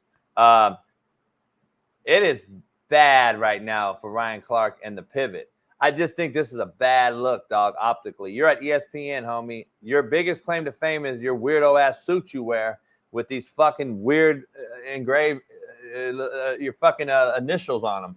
Like, that is what people look and tweet about. They tweet about your suits. They don't tweet about your takes, homie. They don't tweet about anything other than you being who you are on a daily basis and just being all about Ryan Clark. You don't have a legitimate take anymore. You play the game at a high level. You talk about guys getting hit now in a league where you were a headhunter. Everything you say now is a joke and a mockery, and you claim and blast Aaron Rodgers. Smitty, it's context. You broke it down eloquently. The context of it is, too, he goes in on Aaron Rodgers Monday on Get Up. Mm-hmm. Mina Kimes dived in. She got involved. Yeah. Aaron Rodgers went at both of them. Yep. Dan Orlovsky's kind of in the middle because Dan's on Pat's show. Dan is also Mina's boy. They work together. So I'm giving full context. Now you have Dan Orlovsky on the show, I believe, Tuesday on McAfee, which I think is his daily slot or weekly slot. You know, it's kind of like you can see, like, all right, what's going on here? Then Aaron Rodgers Tuesday, or sorry, Dan was maybe on Monday. Aaron Rodgers Tuesdays, which is a normal thing for the last 3 or 4 years since I was on the show, comes on and calls out Ryan Clark and says, hey, dog, first talk about this, talk about that, so I know where you are as a man, and then address me. And then McAfee went in and was like, hey, a little jealous? We seen a little jealousy here? And And when McAfee first signed with ESPN, if you don't remember or didn't know, I know you're busy working at the time. You don't see this show anyway like that. Ryan Clark used to be on McAfee's show because all the ESPN guys were getting dumped on McAfee's show because now he was a new ESPN employee who had this big show. So Ryan Clark would be dumped on the show. Mina Khan, all these cats were dumped on that show. Yeah. And Ryan now is tweeting at himself, basically sounds like, first of all, Smitty, you know this. You've actually taught me something in this regard. If you're tweeting at yourself and over and over and over and over, you're probably the guy at fault. Why respond? Because you feel bad almost, or you feel something. It's like, why do I got to keep answering everybody? If you know you ain't doing nothing wrong, it's like, shoot, chill. Hey, holler at me, homie. We'll squash it. He is talking about, I FaceTime the number I got. I call the number that I at least have. Like he don't fuck. Like he don't fuck. You're acting like a straight victim. Like, oh, he don't fuck have my number no more, JB. Like, hold up. Like is he still on YouTube? First of all, acting as if you don't even know the guy who's on the same platform as you, ESPN, number one. That's the first thing. Texting and FaceTime the number I have. So meaning like, oh, we're not even close to being boys because I don't know what number I'm supposed to be like maybe he changed his number or gave me the wrong number. Like you're trying to insinuate something. Right. Would love to clear this air of this jealous thing. Now he puts it in quotes. So McAfee said the word jealous. Right. I'm in South Bend this week, though. I'll walk out if we can't connect. He wants to tell everybody in the world that I want a phone call from McAfee so it makes me look better and that I'm the guy that you needed to come and approach and come and feel like, oh, man, Ryan, no, we're good. Nah, McAfee ain't even responded to you, homie. You now a little fish in a big pond. McAfee's the big fish now in the big pond. And that's just the way it is. And then he's like addressing guys that are nobodies on Twitter. This is an absolute nobody. I'm not too concerned with Aaron, bud. That's kind of who he's talking. I'm just saying, bud. That's the guy he's talking to. Nobody. But Pat did mention jealousy, dropped some F-bombs about the money he made. Good for him. I love what he's created because you can't say fuck him because he's too big. So I have no issue with him paying Aaron Rodgers to go on his show, which he does. I have an issue with Aaron behaving like he's not paid to do exactly what the people he's depicting, criticizing or going at. And to that point, I did see this. It was another video of Aaron on during that segment and Pat talking and basically Pat was saying like, you always have a seat on this show, whether it's behind the scenes, on camera, whatever. And Aaron Rodgers cleared the air and says that I would never ask you for money to be on the show. Basically insinuating that Aaron saying like, I don't get paid for this show. Or maybe he used to and he stopped, but he's saying currently and moving forward, he's not asking for money. Almost kind of like discrediting the fact that Ryan is saying that you get paid to just go in there and do the same thing that you're saying I'm doing on the show. So it's. And I don't know if there's a video. I don't know if we have it, but there was a video. I saw someone on Twitter. There's a video though on the show of Aaron talking to Pat and basically saying like, and then Ryan, another tweet Ryan responded to. I think I sent it to you guys because everybody was tagging me in it because they know I don't fuck with Ryan and I'm cool with Pat. So everybody's tagging me in it. I'm like, what the fuck's going on? I'm driving around town looking for the fucking KitchenAid fucking mixer, right? Yeah. And $700 on sale. But anyway, so I'm seeing all these tweets pop up, and he also goes and says something about like it's I guess Aaron addressed the shit that he wears on his suits. Oh, okay. And Ryan addressed that little minute thing out of all things. Like that's telling me Ryan's like reaching, homie. My thing is, I'll say is it attention grab to you though? It could be because I mean, if the eyes are on you, because now if Ryan is smart, actually, which I think he is, but I would say the next pivot it should be no guest. Should be you on there, maybe you with Fred and Channing or Crowd or whatever. And you should address this. It'll probably be a huge episode for you. Here's the video. Good point. I agree with you. Here's a video. Gentlemen, Aaron. Hold on, I'm not done. Oh shit. I just got a PSA. Just a Okay. quick All right. I thought we were. Just a quick PSA reminder. Started with 12, count down to 1. Yeah. Well, we're about to get there. 12. Got Why Pat get up off the seat? Tight crown.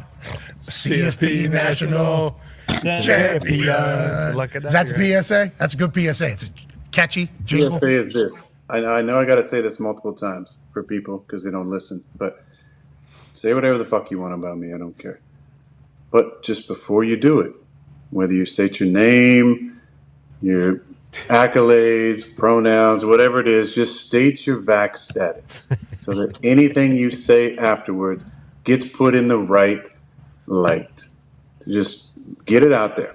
Because then when you say things about me, people can at least be like, oh, you are captured by the multi-billion-dollar propaganda psyop, and you're still upset about it. Okay. This will help things out. Yeah, this is good. This will settle it all down. I appreciate that. And hey, you know what I mean? Just put that in just so everybody knows where you're coming from. Everybody knows, okay, cool. You're twice vax Moderna with 3 booster shots. And then boom, boom, boom. Say what you want to say. Whatever. I don't care. I'm just saying a PSA. Just please help everybody out who's wondering where is this coming from, including myself. What the fuck is this coming from? But just give a little PSA. You do a little bit of digging, then you know where it's all coming from, right? You're captured, you're highly vaccinated, and then say whatever the hell you want to say about me, because I couldn't give 2 shits about it. All I care about is that you put that little disclaimer out there. Just like it's in the bottom for me, that I'm a champ, MVP, and I am enthusiastic about ayahuasca. Just put, instead of your accolades that you need to have out there, so desperately, just put your vax status as well, because you cared so much about it, during the COVID years. all right. So just put it out there on your bio when you're on your shows or whatever. You don't just need a brooch with your initials. Oh, Jesus. Put your vax status on there too. Okay. All right. Okay, so Ryan Clark addressed the brooch comment over everything else. He said it's a what did he say it was? Fuck, baby. He tweeted it, but what's it called? A pendum. I don't even know. You know how I dress. I'm a hoodie sweats type of dude. So you know how Ryan Clark has that RC. Yeah, I know what you're talking about. He said the brooch, and I think Ryan Clark addressed it and called it fucking whatever. Lapel. He called it a lapel. Thank you, D. Jones. He called it a lapel, and I'm like, that's what you addressed out of all the other shit. So he knew what he was talking about, and he knew the whole scenario because he responded. So, I don't know, dog. It is what it is. I think ESPN's in the middle of a fucking civil war in front of our very eyes. And now, Smitty, for the politicians in the chat and everybody that wants to dive into that, Disney, who owns ESPN, we all know went full left and went crazy, and everyone's attacking them for the child T word and all these other things. They've come out recently and said we're taking away LGBTQ out of our segments. We're taking away all this other shit all of a sudden. And it's interesting that only reason I bring that up, not to get political, is the fact that ESPN, who's owned by them, is obviously the same way. And now you got Pat McAfee, who's not that way. And now you have him going at brass. I would consider Ryan Clark to be not brass as far as decision maker, but a figurehead as far as a name on ESPN, a face, right? Yeah. Right. Stephen A, of course, at 1A, but Ryan Clark and now Mina and the people they've placed in there are big names on those. Yeah. So here it is right here. There's a good job, Bailey. I didn't get to see it, but yeah, man, I wish Pat McAfee would have let him know, keep going. It's just got good. So he's now acting as if, oh, I'm here for it. It's funny. Nah, dog, you talking to yourself on Twitter, homie, and you're Ryan Clark. You're not, me, JB or Smitty or just a nobody. You're Ryan Clark with 1 million followers. You got a platform. You got a big successful show. Yeah, I don't know. My only pushback on Aaron Rodgers, I thought it was funny, but my only pushback is all jokes aside, I doubt Ryan Clark went at Aaron Rodgers because with any mindset or any thought that had anything to do about his vax status. I don't think it had nothing to do with it. But Aaron's point is, but I get the joke. I'm just saying I don't think in reality why you want to do it. No, he came at him, and Aaron's like, dude, you can come at me and talk all you want. I've been criticized my whole life. This ain't new. Yeah, right. But when you start to take personal shots, which he did, and then Mina jumped on. And then I'm with you on. That's where I'm at. Here's the problem. I used to have this debate with a lot of people on that show that I'm friends with, like Matt Berry and Mark Jones and these other guys that I've known. Yeah. When players, when journalists and analysts at the desk level at ESPN that are sitting behind the desk, Molly Quorum, Mina Khan, all these different heads, Ryan Clark, who played the game, but now criticize certain people. Even Mike Tomlin had to get at Ryan Clark, if you remember, a year ago. They get loose-lipped, homie, and they start acting as if, but what they don't understand is that there are guys on the ground level, Smitty, that are having to interview Jalen Brunson, who I've talked to personally about this, and they're like, fuck you motherfuckers. Y'all want to talk this shit and take these shots at me and my teammates, but now you got these soldiers on the ground who aren't like the desk workers at ESPN. Like the real journalists. Like it's more like you and I interviewing our boys on the court, and they don't want to fuck with you now because you work for them. You wear that lapel, and that is where we are. But it's interesting. To real quick, to your point though on that one, like if you're gonna be on a show and see if I get it, look, you trying to get numbers, you trying to do all that, whatever, that's cool. Say what you mean. I'm not saying like keep it real. If you want to criticize somebody on the field or on the court, that's all fair game. But to your point, when it gets personal, that's when it's like, all right, bro. Now it kind of it discredits whatever your take is because you're showing that this is something else. This energy that you're putting out here on national television is coming from a certain personal dislike or distaste for something else. So, and I'm not. Let's be cool. We're not boo boo the fool. You can act as if you're a corporate dude and you're wearing this suit. I called him a suit because I said you're a suit. You do what the fuck they tell you to do. Let's keep it funky. You do what that fucking dude up in that glass window tells you what to do, Ryan Clark. That was our beef. That was me kind of being like hood and going at him. But let's be honest. We know when you take a shot at real ones know when you take a shot at somebody. It doesn't mean you have to say the words. It's how you say it. Yeah. Ryan Clark clearly took is. Yeah. But Smitty, we got Work Boot Wednesday. Eye in the Sky Don't Lie. We got a lot to break down here as we've been doing the last few weeks with our legendary offensive guru, NFL extraordinaire, coach, college football OC, coach, NFL evaluator of talent, Scottsdale's very own, Noel Mazzoni. Let's dive in with him. And we got our main man, Coach Gio, who made an appearance. He made an appearance yesterday with Devin Dampier, the new transfer quarterback that Utah just got. Great kid, Gio. Yes. You did a good job with that kid. His parents did a great job raising him. Great kid. No, what's up, man? You are you up? What the fuck's going on? So I'm in Vegas right now. It's everywhere. And I'm thinking, it doesn't start till 8:30. Well, no, I'm back on your time. What you doing in Vegas? Bro, there's levels to this shit. You know that. Hey, Smitty just broke code. You know what I mean? Smitty just broke code. No, I didn't break code. He told us he's in Vegas. So breaking code, he broke code by telling us where he was at. He could have just said, "Hey, I'm just out. I'm out of state." Hey, so happy holidays, Merry Christmas. A coach's clinic, I thought. That's what I'm assuming. Merry Christmas to you too. Is this the Christmas edition?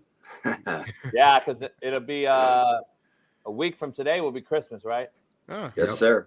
Yeah, we won't be on. So, yeah, it is the Christmas edition. Yeah, JB, I will not be here on Wednesday. I'm going to tell you that right now. You'll be here, Smitty. You'll be here. You and I are doing a special I might not show. be on Tuesday, Christmas Eve. Yeah, you'll be here on every day. So, anyway, let's dive into something. First of all, we got to shout out to DV Sport. They've sent us a shitload of new NFL film over the last few weeks. I got a kind of a message like, hey, man, you going to fucking show the film I get you that no one else has or no? So we're going to show a little bit of film. I'll ask you guys what film you want to watch for a few minutes because I think Caleb Williams would be a fascinating breakdown. I just got their last game on Sunday where it's a very interesting stat line. Justin Fields' numbers versus Caleb Williams' numbers are actually better last year, and Justin Fields won more games with a much inferior offensive line, no wideouts, no running backs, and a lesser defense than Caleb Williams has done with 2 big-time wideouts, a legit tight end, 2 legit running backs, and a better defense. So, again, I'm just throwing those numbers out there. But we also have what Noel requested, some high school football film from 2 great current NFL quarterbacks. And we're going to break those down with a couple guys that we have film on that are trying to go to college that want us to evaluate them. So Noel wanted to break down why these guys ended up going and being legit. Obviously, C.J. Stroud and Bryce Young are 2 quarterbacks we're going to show today. They're obviously guys that are big-time, Smitty, but also their film kind of shows you how to do it. So that is what these youngsters need to do when they're creating their huddle films, their highlight tapes, et cetera, et cetera. So that's just what we wanted to show you guys, Noel, Gio. And Bailey, where we at first? Rancho Cucamonga. By the way, Noel, Rancho Cucamonga High School right now. Let me pause this, start over so we can start. This is the job is open, Noel. So I threw your name in the hat. Rancho Cucamonga High School is one of the best high schools in California. Noel needs to go take that job. Gio, go out there with him. Where's Rancho Cucamonga? San Diego? No, it's the Inland Empire. It's like a suburb of LA. Yeah, it's Inland Empire. Rancho's a very nice, affluent area, more expensive area in the Inland Empire. It's in between San Bernardino and Riverside, north and south wise, and then east and west wise. It's in between, Fontana and Pomona. So I guess I would say it. That's what I could say it. But this is CJ high school just a few years ago, not too long ago. This is his film. You can talk about the pop up. His name pops up on the deal. His high school class, and when you're this good, and you're a Ohio State commit, Noel, I guess that's really all you need to put on there. Yep. I thought you guys like to see height and weight. We do, but when you're already committed to Ohio State, you ain't got to put nothing on. He could have put it. CJ's got the Texans at 9-5. I believe so. They clinched the division also, so they're in the playoffs. Yeah, because my coach laid in that.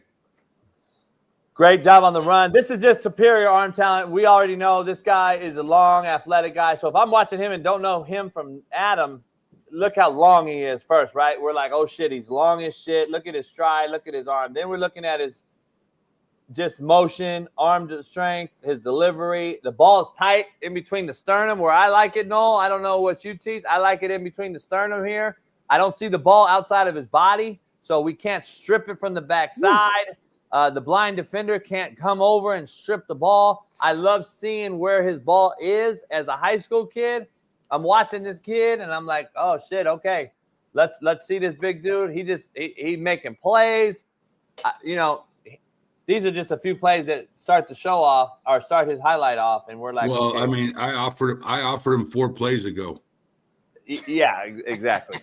And that's trying to be great. We're trying to be great for the audience to understand. We didn't know who he was, but obviously you know who he is now. We're just trying to compare. So I don't know, what is this, JB? Maybe 8 throws, whatever. I've seen him create with his legs. You've seen him, sit in the pocket, step up in the pocket and throw some dimes. You've seen him get flushed out of the pocket and throw some dimes. So you've seen him run. I mean, everything you want to see. Yeah, and I bet we've watched 10 clips. Yep, and he stepped up in the pocket. Look at that. I don't see any of the circles and the little fire flames and watch this and all that kind of stuff, right? If you have to point out who I'm looking at, you got a problem. I like some of the different angles he's putting up there too, so we can see it from different, perspectives.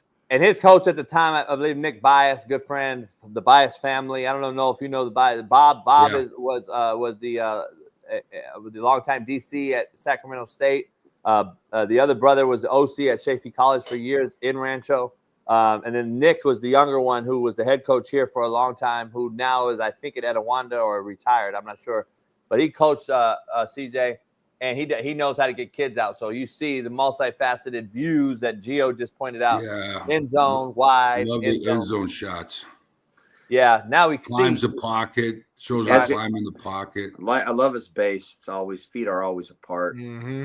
He's always climbing with not clicking heels and staying. Could throw off his back foot there and just let it go to the open space. I promise you, Ryan Day didn't see these plays because he didn't get this far into this tape. Yeah, exactly. He already turned it off. Yeah, good point. A break. Yeah, exactly. Can you elaborate on that real quick? Can you elaborate a little bit longer? You just said it. We only need to see 4 or 5 plays. We're going to know right away if you're the guy. Yeah, and that's what I tell kids. I said, hey, go find your 10 to 15 plays that catch my attention and put those on there. Now, if it's close, I'll go back and watch a game film. I'll go back and watch something else on you. I'll come to your school to spring ball. I'll do that. But, it's that first impression, hey, pops out. Put your hey Smitty, put your best clothes on, your best cologne, and all that. You got to make that first good impression at the club. Come on now, right? Haircut. Before you even open your mouth, you got to look the part. Yeah, it's a great analogy right there, Coach. No doubt. All right, let's show the next kid. Another kid you may know by the name of Bryce Young. Yeah, he used to come down by the office all the time at UCLA. Him and his dad. Yeah, no doubt. He started at Cathedral. He's a Pasadena kid. Started at Cathedral High School and right in the middle of downtown Los Angeles, and then he transfers to Mater Dei, obviously, and the rest is history. Now we're watching him from this great viewpoints, POVs from the end zone and the wide angle. We're not seeing the same long-statured kid, right? We're not seeing that long guy that's popping out on the film. We're seeing a guy that we're now having to watch a little longer, right? No, because we don't know how tall he is right now. We're like, okay, is this kid a little athletic kid? Is he 5'10"? How tall is this kid, right? Right. Well, now I'm looking, okay, does he fit into my offense because of his size? A lot of running around. But you know what? I'm happy for him because he's starting to play better at Carolina. Yeah, I think my hat's off to those guys to sticking with them and letting them understand it's a different, like that Baker Mayfield type stature, not you're 5'10", I don't 5'11". think he's thick though, right? He's real skinny, but as far as height standpoint, height, I'd agree, but he's not the thickest guy. No, he was little. But you just watch he's got a really bad O-line or something. I feel like every play though he's running around. Around. That's Mater Dei. Come on, man. They're playing pretty good teams, I'm sure too. Yeah, they just won the national championship by beating De La Salle Saturday night. They donkey stomped them. I watched a little bit of that. That one was close. Yeah, they're the best team in America. Allegedly. Yeah, got arm talent, gets the ball out quick. All right. You know who he looks like, Coach? Is like Damon Williams. You know what I mean? Yeah. You had Damon plays. Yeah, he does. Yep. From Basha. Yeah. That my kid at Washington's kind of got this stature, a little bigger, a little thicker kid, but similar player. Very similar. Moves around like this. Hey, before we show this film, I want to get this film. I want to give context on it. It's a sophomore film. We're going to show you sophomore film of a kid that's currently a known high school kid who's heavily recruited. And I want to I just kind of want to show the differences. Bailey, go ahead. You can show it. We got this kid, Bryce Underwood, right? Yeah. Gio, everybody knows him. Yep. Big time kid going to Michigan, right? This is a sophomore film. Here's to Smitty's point. This is what you guys need to do if you're young and upcoming. Shit, phone numbers, all that shit. I'm sure he's changed his number by now. This is more CJ Stroud looking. This is CJ Stroud type dude, right? Yeah. No question. He's tall as hell. Yeah, he's about 6'3", I bet. Yeah. Yeah, 6'3", 6'4". I like. He's in the pocket. He's not moving out, escaping the pocket. This looks like CJ Stroud at Rancho in high school. Yep. Long, runs like a deer. Listen, if you guys are out there, you guys are making highlight film, make sure all your information's on there, unless you're a dude like CJ Stroud, Bryce Underwood, Bryce Young. Got it out quick off an RPO right there. If you put this on and said this was C.J. Stroud's high school film, I'd probably believe you. It looks just like him, don't it? And this is sophomore year. This is impressive for a sophomore. Yeah, like this is really impressive for a This sophomore. guy's pretty damn good. Damn. Because Yeah, this is my first time seeing any footage on him. I've heard his name, of course. We know all the money he got, whatever, to go to Michigan. But like, this is my first time seeing footage, and I was wondering if he's like how legit he is. He's answering my questions in 7 plays. It's sophomore film. and that's, again, we're making the point. Smitty, who played D-line, has seen 7 plays and is ready to offer this guy a quarterback. That's our point. You got to make your start of this thing legit, popping off the film, so we can continue to watch the film. Obviously, now Noel's already told the head coach we need to offer this guy right now, and now the rest of the staff's watching it for shits and giggles, how good the kid is. And Noel's in there with the head coach after 5 plays saying, we need to offer this guy right now.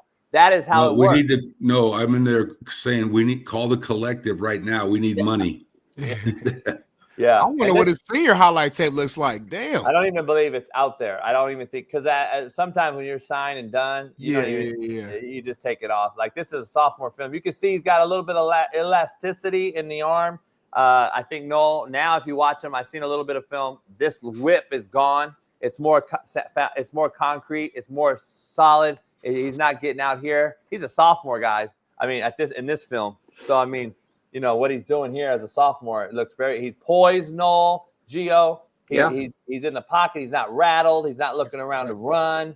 They're playing in the snow and the rain. He's getting the ball out. I mean, this kid's I was on JV. This is impressive. Right. As a sophomore. Right. Yeah. I mean, this is good. Bailey, you can take us out. Yeah, that's big time, man. Michigan is back. That's all I need to see, boy. Yeah. That's why they paid him next year. I think that's the kid that Barstool and everybody paid, right? Yeah, Brady. It was like 11 mil or 9 mil, something. That's like what they say. Yeah. Crazy. I think he was already committed to LSU as a. He was LSU, yeah. Okay, yeah. I saw him in person at Kurt Warner's house last May. He was over there with some other kids. He was doing a little throwing and film session. He's big. He looks the part in person. You know what I mean? Like pass the ball. Yeah, the film's not lying. You know, no doubt. Good looking kid. So speaking of that, real quick, to get you guys, I want to get you guys a deal. So today, Coach Dickert left Wazoo, become the head coach at Wake Forest, and just yesterday on this show, we were discussing the fact that they're getting ready for bowl preparation, and if their quarterback was going to enter the portal, which he did. So their quarterback during a bowl preparation has entered the portal, and now the head coaches are following the quarterback's instead of the quarterbacks following the head coaches. He's not following the quarterback going to the same school, obviously, but he's leaving his respective institution. What has this portal done to college football, Noel, that you and I once knew? And we know it's a wild, wild west, but, I mean, we know, and it's beyond the Pac-12 eliminating a conference, Noel, that we all grew up loving to watch. There's no conference. So if you and I are coaching, we're getting out too, right? I'm not going to sit here and play Oregon State only and live in shit Pullman with no airport, can't recruit, no resources. I'm going to Wake Forest, right? I mean, that's because it's same with a kid, right? I'm going to chase the bag. I don't know. Absolutely. And then the other thing you think about, okay, I'm an AD or a head coach, and it's kind of close between a couple of guys I want to hire as offensive coordinator, but the one can bring his quarterback with him, right? It's crazy. God damn. This is so all of a sudden that's another line on your resume. I've never seen nothing like it, man. It's becoming the wild, wild west. Well, it is the wild, wild west.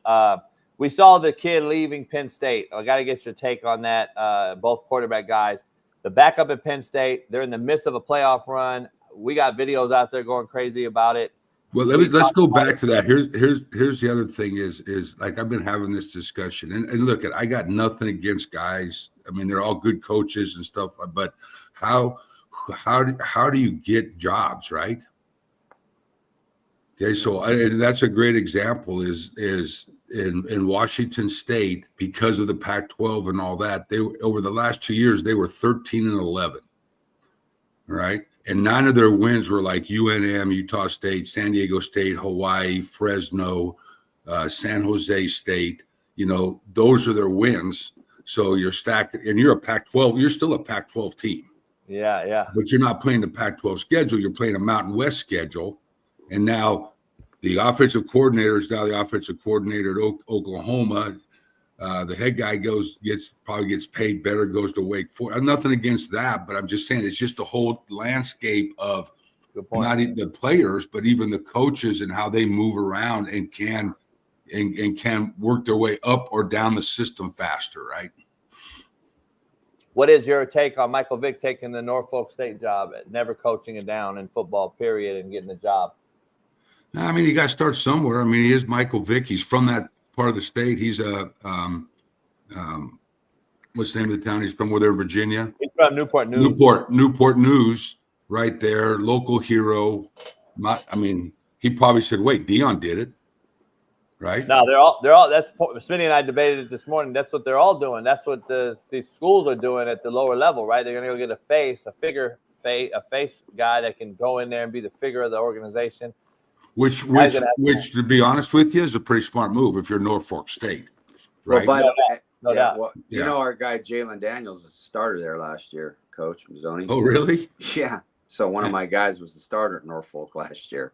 Hey, let me ask you the debate that we had, though. Smitty and I had the debate of, no, you and I and Gio have started off. We start off as nobodies, getting coffee for the head coach, getting cussed out.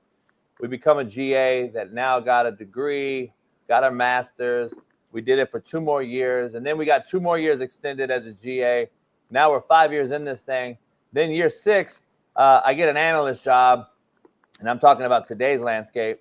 Just put it in perspective. I get an analyst job, and I get $80,000. I'm an analyst. I'm breaking down film. And then the guy leaves, and now I'm the tight end coach, and I'm coaching tight ends. I got my first gig as part of the 10 because remember, Smitty, college coaches now have 10 full-time. Used to be 9. Now I'm a part of the 10. I'm a lame duck hire. I'm 10. I'm 7 years in. I just made a tight end coach. The OC gets a job. They make me assistant OC, O-line game, or run game coordinator. Let's go there, Noel. I'm the assistant OC run game coordinator. I still don't call a play, but I got the title. And then year 8, I become the OC. Year 9, I get the head job at, let's say, Sacramento State. And then I go 2-8. I get fired. I'm starting all the way over. And then Norfolk hires a guy who's never done any of the shit I just did for 9 years. And now what is the optic in the profession is my debate and argument. Those days are over. Those days are over, JB. I get it. I'm just saying. And you know why? It's all because image. It's all marketing. It's all branding. It's social media. Yeah. It's all. I mean, I grew up that same way. I mean, I can remember going to TCU as the running we all back. did. Yeah, I can remember going to TCU and the running back coach at 1986 for $32,000, and there was 13 graduate assistants sitting around the staff table. And you know what those guys did? The D-line coach would walk in and throw his keys and say, "Go wash my car. Hey, go pick up the laundry for my wife. Hey, go grab my kids at school." That's what you did. You were a gopher for a couple of years before they even let you think about talking about football with them. You don't get to talk football for years. Yes. Couldn't be me. I respect y'all. But now, now you got to do it. Let me tell you the difference now, JB. When you got that tight end job, right? And just so happened that you transferred portaled in Cam Ward, and you guys won 10 games and were the number 4 passing team in the country. Yes, the next year, even though you were the tight end coach, you were the offensive coordinator at Wake Forest. Yep. By title, right? That's why head coaches title guys that they want to move up the ranks. Yep. Yes. Yeah. I know a couple guys like that. What is your take on the kid, Gio and Noel? What's your take on the kid that decided to leave Penn State? He was the backup. Drew Aller said, "I'm not good enough to get drafted. I'm going to come back to Penn State." Smitty and I have been discussing this all week. It's news. He's leaving during a playoff run. I said before this 12-team playoff thing started that you're going to get guys opting out of playoffs, and everyone said, "No way."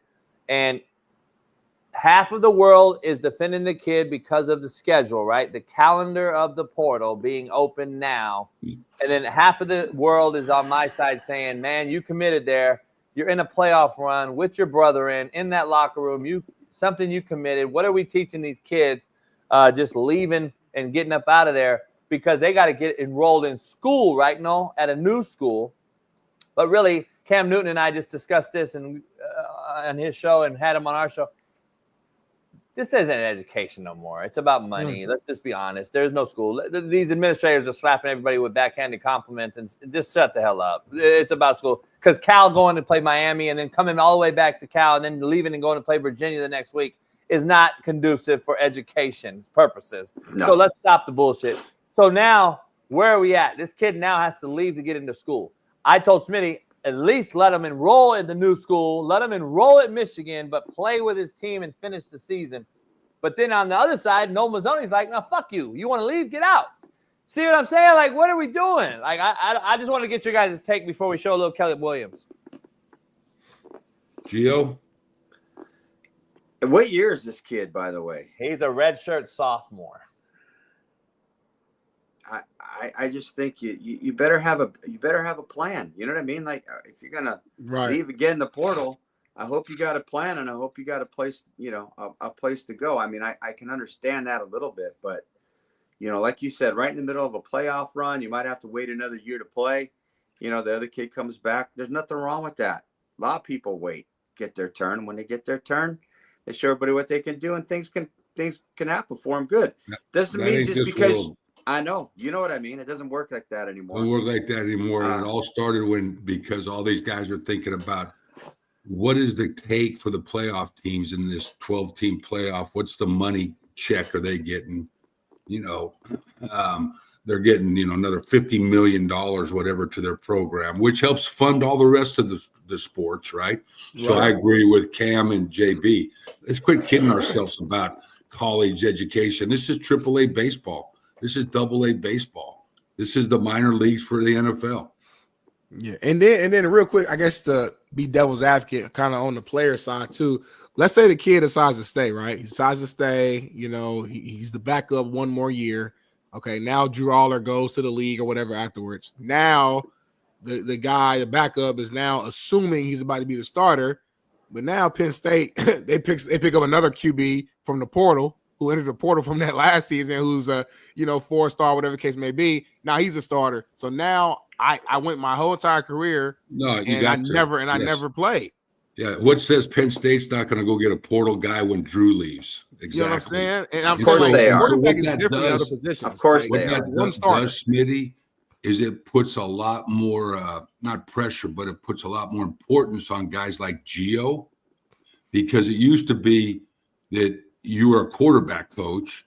You signed a high school senior. He came in and you trained him. He was with you and you got him ready and he worked his way up. Now that's not happening. Now they're just going after guys that can call plays or knows offense or whatever. And like that guy, the kid from Penn State, so they don't have any stability in their life as who's their trainer, because they go from one coordinator to another coordinator to one quarterback coach to maybe a guy that wasn't a quarterback coach. You know what I mean? So that puts more importance on these kids creating value with their ability, on having to go out and find guys that can help them improve their skill set. It's crazy because Noah is like old school, but understands the times, and he's with Smitty. Smitty and Noah think exactly the same nowadays. And this Gio and I are old school. We're like, now let's see this fucker work his way through. It's crazy. You got to adapt or die. I agree. You got to adapt or die. I agree with Smitty. I'm on the mindset of working, but the problem is that because the portal is there, the portal works for both sides, for the player and the coaches. So again, if I'm a guy who's trying to stay here and work, thinking I'm gonna get my chance, and then you go get another portal quarterback, then I just wasted my time here. At what point though, do we ask in Gio, you're just not good enough? Yeah.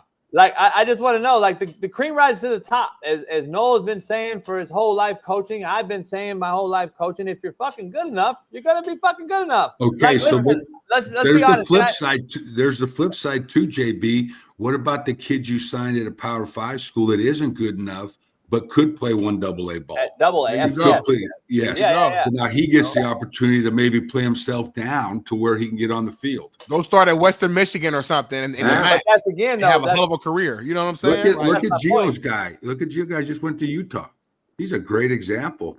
Here's a guy that, man, I can remember Gio's like pushing this kid to Northern Arizona, right, Gio? Oh, yeah. Wait, hey, he had nothing but Ivy League offers. No knock on that. Goes to New Mexico, which big deal, right? Even though I played there at New Mexico, Lobos.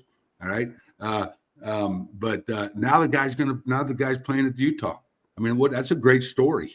But let me throw devil's advocate on the other side. Smitty loves to do it on the player side. I got to ask you, Joe Burrow set, and he learned, and he got some prime hands-on experience at a place that he didn't get to play at very much. Transfers, one of the highest-paid quarterbacks in the NFL.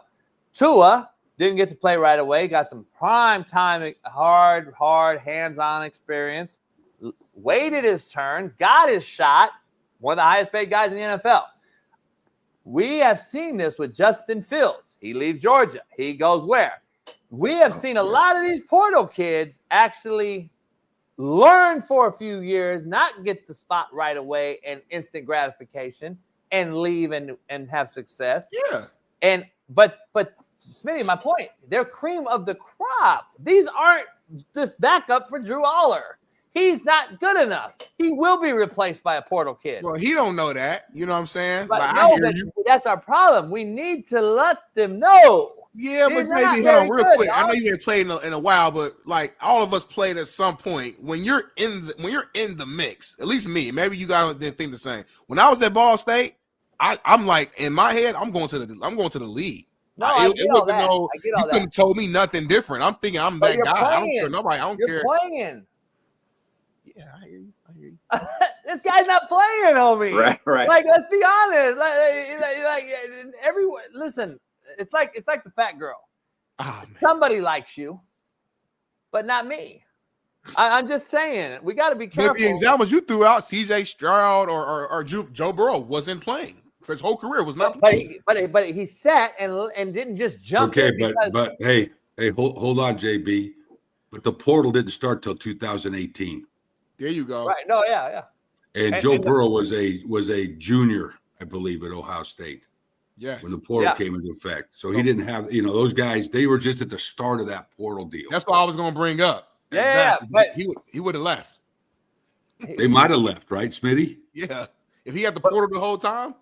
No, but I'm saying if there was no portal and he had to stay at Ohio State, he would have been the starter the next year. Yeah, so you look at Carson Beck. He did that, right, at Georgia. How about Matt Castle, Noel? No one talks about Matt Castle. Never played a fucking down at SC, but he stayed. That's not cute, though. But he played 12. He won 12 games for the Patriots on a Super Bowl run. It worked out, but I'm saying at the end of the day, I want to play. I ain't gonna lie. As a true freshman, I remember Ball State. We had to get up. Everybody had to go up and talk and say who you are. It was during camp or whatever. Hey, I'm Darnell Smith. I was Indiana, Warren, such a warrior. Listen, I'm not gonna lie, y'all. I'm looking to play right now. Hey, look, we all want to play. Like, I'm not trying to red shirt. I told Coach Wright, I said I'm not trying to red shirt. So I'm saying like we want to play. We get it. No, I guess my question is when is enough though? When are we 9 times? We've transferred 5 times and ninth year senior.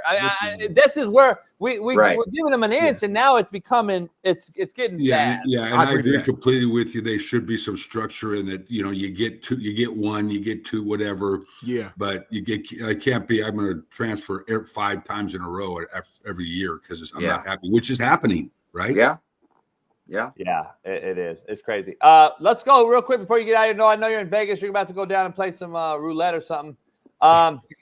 Let's show a little Caleb Williams real quick and whatever you think his downfall is or what have you. JB, I'm gonna jump out real quick, move my car. I'll be right back. Wrap up with the coaches. Yeah, leave it to professionals. Real quick, Noel, your first takeaway from Caleb Williams so far, what you've seen, and then the big meme.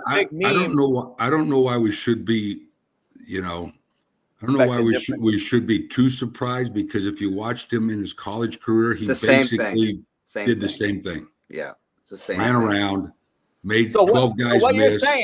What you're saying, Noel, is that you, Gio, and I are better GMs than a lot of these guys selected these QBs. Because I'm just telling you, I don't understand the selection process when these guys in Chicago could have kept Justin Fields, went out and got Joe Alt, got Joe Alt to protect Justin Fields, and still got Keenan Allen and DJ Moore, and still got Udunzi, or whatever his name, Udunzi, the wideout from Washington. Yeah. Now you have a better team, and you went out and got Swift at running back. Hold on, JB. They didn't grab Joe Alt. Joe Alt was on the Chargers. No, bro. I said they could have got Joe Alt and kept Justin Fields, not Caleb Williams, bro. My bad. Yeah. That's my point to this, Yeah. Noel. As an organization, why are we failing so bad as GMs? I could have got Joe Alt and made this Justin Fields thing work. I don't know. But I don't know. I don't know. And it's the pressure they feel to have to grab a guy like this, right? You know what I'm saying? Like from it's just yeah, you're right. I mean, I don't know. I get it. I'm not surprised when I obviously I know Caleb a little bit from, watching him at Oklahoma when my guy was there, but I watched him play at USC and he did some incredible stuff, but it wasn't on schedule. It's running around. You know what I mean? You never saw him run this play like this, run something like this at USC. Yeah, under the center. He's got to get used to it, but it takes a little while, and that's why, like you said, JB, maybe it's okay to sit a little bit and learn. You know what's going to be interesting, Gio, is I'm interested to watch Atlanta play Sunday with Penix. Yeah, Michael does. Yeah, me too. That's going to be it. Well, Spencer's starting too against the Packers. Did you know that on Monday? Oh, is night? he? Yeah. So he's rolling. This is a kill shot right here. Noel, you brought up a great segue. Before you get out of here, I got to bring up. Goddamn, you should never threw that ball. Oh my Lord. Let's take that out. Take it out, Bailey. Let's bring this up real quick. Noel, you made a great point. Before you get out of here, I got to ask you. Give everybody in the chat a perspective for Michael Penix and what to expect here this weekend. I'm excited to see Michael Penix as well, but you're the play caller, Noel, in Atlanta. You have a right-handed offense. You got a left tackle to protect Kirk Cousins, ailing 40-year-old recovering from an Achilles. You have a right-handed pass catcher in DJ Moore, a right-handed pass catcher in Keenan Allen. What I mean by that, everybody in the chat, they've caught right-handed QB balls their entire career to this point. You have an offense that's predicated on being on the left hash, so my right-handed QB can get to the field. What do you have to do, Noel, now? Your guy goes down, made a decision. Now I'm a left-handed play caller with a left-handed QB. Explain the difference to everybody in the chat. Oh, my God. Let's see if I can get Boomer on the phone. Let's ask Boomer. No doubt. No doubt. But, a couple things before that is for Salisbury, I kind of evaluated all the guys in that draft. And I actually had the guys in my top three was Bo, and I'm not bragging, but I had Bo Nix, right? I had the kid at Jalen Daniels. Jalen Daniels, yep. Yeah, and then the other one I had was who's the other guy coming out that year, Joe? Gio. Well, yeah, the guys that went early were like JJ. I didn't have him. I had him down. I had Caleb down, but I had Nix, and I had and Penix. I had Nix, Penix, and Daniels as my top three guys, right? And here's Penix. He's older. Hey, no, back up a little. You're coming out of the camera, so we can put this later. Didn't six guys go in the first? Drake May went. May went. JJ McCarthy went. Yeah. You had all those guys. So yeah. Yeah. So my top three were Nix, Penix, and Daniels, right? Were the top three when I evaluated all the top 6-7 guys, whatever it was. And so when I'm watching Penix, I was really concerned at the start about he looked like a one and done quarterback, right? In that offense, it's like he was throwing some kill shots. He wasn't but then as the season went on, he was running a little bit of pro style stuff at Washington, and it looked, he just kept growing on me. And so now I'm be interested to see. Now he has just spent 14 games in an NFL system with Kirk Cousins, who's been around the block a few times, has sat in those meetings every day, right? With Zach Robinson, and Zach knows his shit, Shaun McVay guy and all that. So he's sitting in a room with real guys, and the left hand, the right tackle. Yeah, have they drafted to that? Have they built this for him in the future? Probably not. Is he going to have to deal with it? But I bet you Zach understands that, and maybe he's going to chip he's going to help out that right tackle, right? Stick the tight end off, chip it. There's ways you can do those things. So I'm really anxious to watch this kid play because I think he's going to play well. Now, from a player, the player perspective, coaching perspective, with you, where are you at as a play caller? Are you 2 plays ahead now more than you would be normally? Are you starting to say, okay, now I got to get this guy on the fucking right hash a little bit more, not to give away any tendencies, but I also got to. I don't think so. NFL has you're basically in the middle of the field the whole game anyway in the NFL. The only thing is probably hey, look, I'm going to lean a little bit more, be running my nakeds and rolling this guy out to his left and his right. That's probably about the only thing that hits my brain. But I tell you what, I think he would do, Zach would do, and I would do. After I put the game plan in, I'd sit down Thursday or whatever and say, okay, Mike, I want you to highlight the 15 plays you love, right? And that you feel great about, and now I'm going to start with that. I'm going to let you feel good about what I'm calling, and not pull some shit out of my ass. No doubt. Hey, Bailey, show this film real quick. Make it big. That's what she said, Noel. Hey, Noel, so here's a lefty that I have. This is Tua. Let me ask you something, Noel, real quick. I'll get to a pass play. Offensive line-wise, we're running outside zone to our left with a right-handed cue like Matthew Stafford and McVay, so we can get the flow going this way and we can boot this way. Now I got to change my offensive line terminology. We got to run outside zone this way so I can boot my cue this way. Is that going to be something that is going to be kind of instrumental as we are calling plays with Michael Penix on Sunday? No, because when you put a play in, you always put the calls in right or left. No doubt. Yeah. So you're gonna run Playboy to the left and Playboy to the right. You're gonna run Playboy and Penthouse. One's left, one's right. Yeah, and you're gonna install it that way day one. How much tendencies are we giving away though when we got a brand new left-handed cue and now I'm trying to change things? Is there a tendency that defenses are going to be looking at for what to expect when we go from old school guy in the pocket to Michael Penix, more athletic but not a runner per se, more athletic Michael Penix, but the ball's coming off differently, right? The wideouts know the ball spins differently. They're going to learn it if they don't know. But you see that now. Don't forget they've been catching from this guy. Those receivers been catching from this guy since March, April, May. I would think the only thing I would say is, okay, if I'm a defensive guy, is I got to have some pretty half-field progressions for this guy, or something just base right to left, left to right progressions. Because what's the defense going to do? I want to show this guy a bunch of different looks on the back end, right? I want to see if this guy can really understand what the coverage is. No doubt. Yeah, it's going to be interesting, man. It's going to be very interesting. Before you leave, I said that 5 times. You made your point on social media. Is this go-go gadget, new offensive theory, this go-go offense in the UNLV, JUCO guy. So I love that. Got the head coaching job at Sacramento State. Sacramento State was in the news with Adam Schefter and throwing around money that they got NIL-wise. They got this big amount of money coming in there. I would love to see Sacramento State with a bunch of money. I don't believe it. But anyway, what do you think about this hire? This is kind of a social media point that you made. Like, this is now the trending thing. We get a guy on social media that everybody thinks is the new guru, and let's run with him. Did good things at UNLV. He's a JUCO kid. Know who he is. What do you think about this hire at Sac State?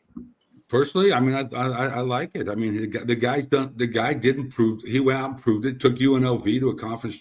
I mean, he's put product on the field, and he's obviously done a good job recruiting because they had some speed. I mean, Sac State, and there's a lot of history, right, JB, at Sac State. There's been some good coaches come through that place. Hell yeah. They're like a stepping stone. I actually like this better for Coach Marion. I mean, he's worked his way up. You know, he's been at Texas. He's been at some good places. He got his chance to be a coordinator. He showed success. Now he's going to Sac State. He didn't jump to go be the offensive coordinator at the Philadelphia Eagles, right? Yeah, I agree. You know, and so he's a little old school. He's kind of working it like you did. He's a young guy, though, isn't he? He's pretty young still, isn't he? Pretty young, yeah. 33 or maybe. Yeah, I agree with Coach on everything he said. Yeah, 100%. Yeah, no doubt. It's gonna be interesting, man. Gonna be interesting in that at that level. See what happens, especially if they're throwing money around at Michael Vick and stuff. I think that was a money grab or an attention grabber to get other guys involved in the hire. I don't think Michael Vick was ever going to come to the West Coast. Totally opposite, polar opposite of Virginia, Sacramento. That's a different deal for Michael Vick. Where did the guy go that was there? Did he go to Stanford with Troy? I think, the head guy left to go with Troy to be the DC or something. Yeah, I think so. I don't know. What do you got going in Vegas? How long are you there? I'm heading back to Scottsdale Friday. I just came up here to see some family for a couple of days and then heading back. Since you won't come to Scottsdale and see me, I might be there. I might be there Christmas evening for Christmas. Pat's new house. That's what it looks like right now because I don't have anybody for Christmas. I might go there. Well, if you don't call me because I'm like 5 minutes from Pat's new house. Yeah. And I live 5 minutes away. I'm gonna tell you some other shit. He's on 64th. I'm on 78th. What's your address? Now, he paid a little bit more for his house than I did. Is that what the 14 blocks are? Well, there's actually some railroad tracks in between us. His house a little bit more, I think, than the one I'm looking at. Yes. Hey, what? He was there Sunday, played Shadow, and then just came right back Monday. He was just in Vegas at Shadow, played for a little event, and then it headed right back. So he was just there. Pat was? Yeah, he wanted me to roll out there for the day, and I was like, I can't get away on a Sunday to go out there for the day. Because I could drive from my house. It's about 3:20. Are you driving in next week? Yeah, I was just in Scottsdale Saturday. For what? But I wasn't in Scottsdale though. I was in South Mountain. Yeah. Phoenix. I was down there. I was in Maricopa. So I just hit the fringe, and then it was literally a 2-hour visit, and I was right back home. It was a drive-by. You did a drive-by. drive-by in Missouri. But yeah, so hey, no, seriously, JB, make sure you call me when you get in. No. Yeah, if I'm coming Christmas Eve, I'm gonna go see my mom Christmas Eve. Get her a fucking $900 blender, and then I'm gonna shoot out to. I think I'm shooting out to Pat's new house. He wants me to come for Christmas, so I think I'm gonna do that. And then if that's the case, we'll have to hook up. We'll smoke a turkey. Yeah, we got to rest Gio up the next week or two because starting about January is when Gio really gets to work. All those guys start coming back into town. They're back now, Coach. Are they? Yeah. 17 of them yesterday. Yeah. Hey, rolling. I'll pull up. Let me know when and where. Don't go lose your money. Don't lose no money, no. You got it, guys. Hold on to money, Coach. Coach. Yeah, Gio, I'll holler at you next week. All right, Gio. Please do. I'll holler at you, no. Appreciate you guys. Yeah. Peace. Hey, man, from two legends to another legend.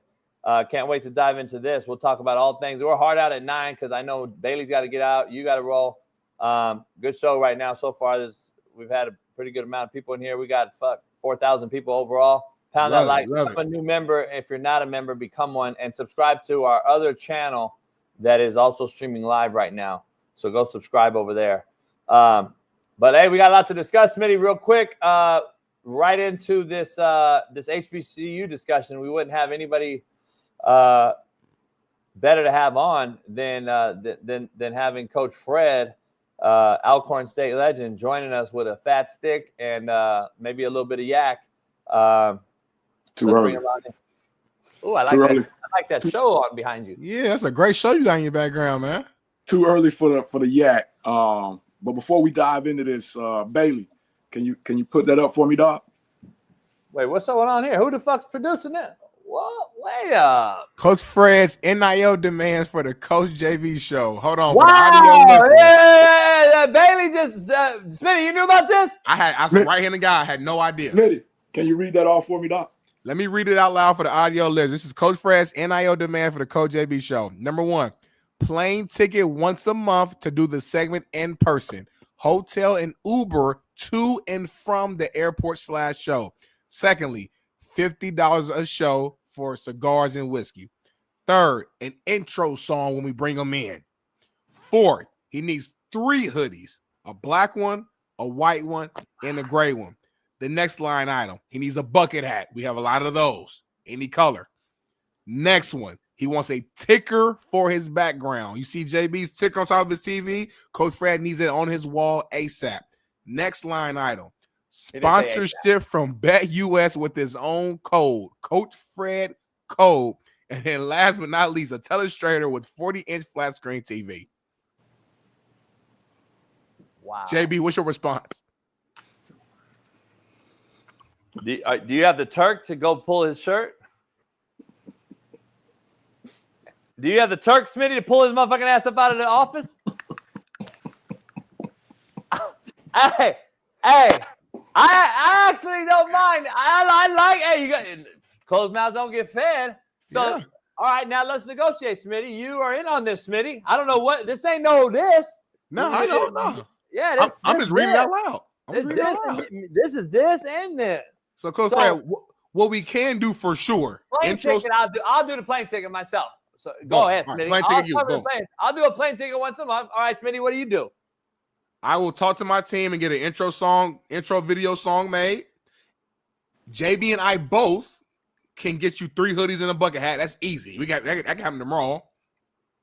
JB can send you our ticker to you. You got a backup ticker. You can just mail it to him. Now, the sponsorship with BetUS, that's kind of above we can have some conversations and connect some dots, but it's a little bit above our power structure. But we can connect some dots, though. Now, the 2 things, JB, there's a $50 per show fee, and then there's the telestrator with the 48. 4 cigars and whiskey. So if I threw out, I'll give you cigars and whiskey more than $50 worth. You take that? Okay. All right. Okay. Now, the last one, though, JB, the 40-inch flat screen TV. I don't know what that is. I'm confused on this. So what is that? The telestrator, baby, where we can cover some plays just like you just did. You want one of these $10,000? Oh, you want the 10,000? Well, first of all, they don't make a 40-inch. They're like 90-inch.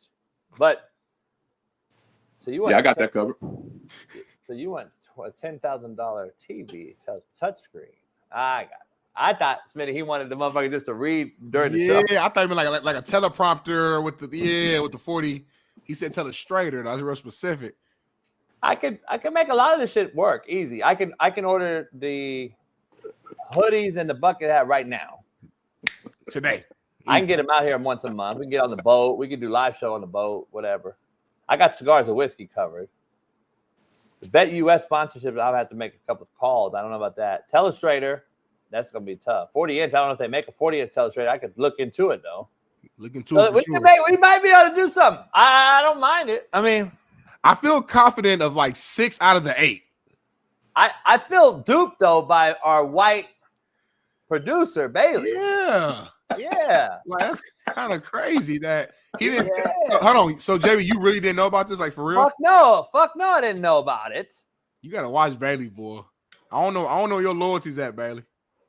I didn't know about this at all. All I know, but I know now what I did. So here's how it went down, Smitty. Bullshit. No, bullshit. You are bullshitting. Bullshit. Just tell the truth, because that's bullshit. Factor cap. I don't want any. It's cap. It's still cap, Smitty, because here's why. Fred duped me, and then Bailey duped me on the ass end of it. Here's how it went down, Smitty. Yesterday, I'm about to take a shower. Fred said, hey, give me young Bailey's number. I want to hook up with Bailey. And I'm like, all right, cool. So, Bailey knows Fred now. So I put him on a thread. I said, hey, Bailey, Coach Fred want to holler at you. And I jump in the shower.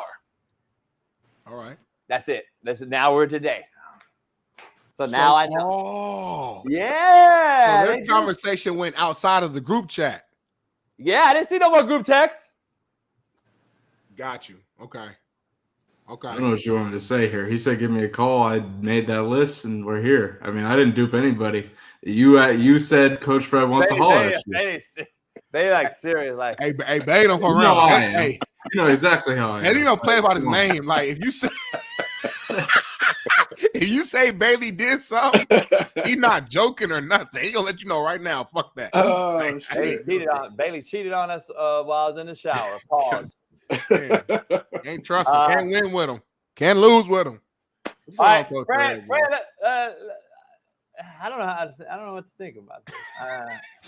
Hey, you messed the whole flow up. Like JB can't even think straight now. He don't know what's next or nothing. Oh, we in it, man. But I can get us there, man. Because I tagged on this morning at the right time, and Smitty's going in on me, like, yeah, you just gonna bring him in. All he's gonna do is agree with you. That's all you do on the show. I'm so glad you heard that. Agree with you.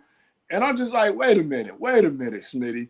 Just the other show, like last Wednesday, I agreed with you when I told JB, there is a such thing as white privilege, man, and you have received it. You may not have noticed it, but you received it.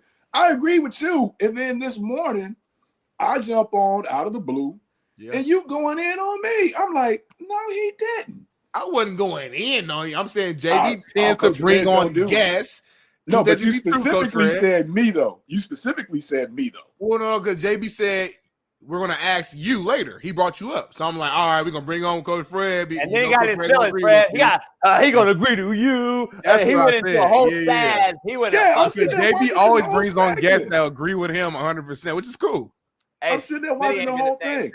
Smitty ain't been the same guy since. Smitty's been so fucked up this whole show since then. He's had a I don't have to win nobody over. I got to win God over. I'm winning God over. Hey, yeah. No, you got to respect that, though. You got to respect that. I did. And then I think a few sentences later, you started cussing. So, again, I don't know. Ain't nobody perfect, Coach Fred. Ain't nobody perfect. Come on now. But we were saved by grace. Come on now. Hey, all right, we got to ask you right out the gate. What's your take on, first of all, let's stay in order. I'll stay with Bailey. But Smitty, I'll stay with Bailey on his order. All right. Since we already fucked it up because I didn't know he had a set of demands. Yeah. Teddy Bridgewater, right out the gate, Coach Fred. Teddy Bridgewater plans to come out of retirement after just taking his alma mater, Miami Northwestern High School, to a state championship in year one.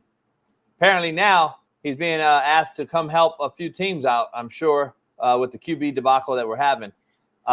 What's your take on him in high school as a first-year coach at a high school level and winning it all, and then here possibly going right back into playing? Man, this was surprising because just last week, like I said, when he won it, a couple people down there that I know, I called and was like, hey, is Teddy looking at one of those jobs before they hired, Coach Simmons or whatever, or were they looking at Teddy? And he was like, nah, Teddy is happy where he's at. He's at his alma mater. He's home. Everybody knows him. Nobody's messing with him. He's good. He's trying to set the record straight. And to hear this today, I'm just like, well, I guess that big money talks, and that little school money walks. So I can see it kind of what you said. I could see someone bringing him in to be the number two, to raise a Caleb Williams, to be a backup guy in a quarterback room to kind of show these guys how to do it, because Teddy went about it the right way his whole career. I mean, would you not agree with me on that?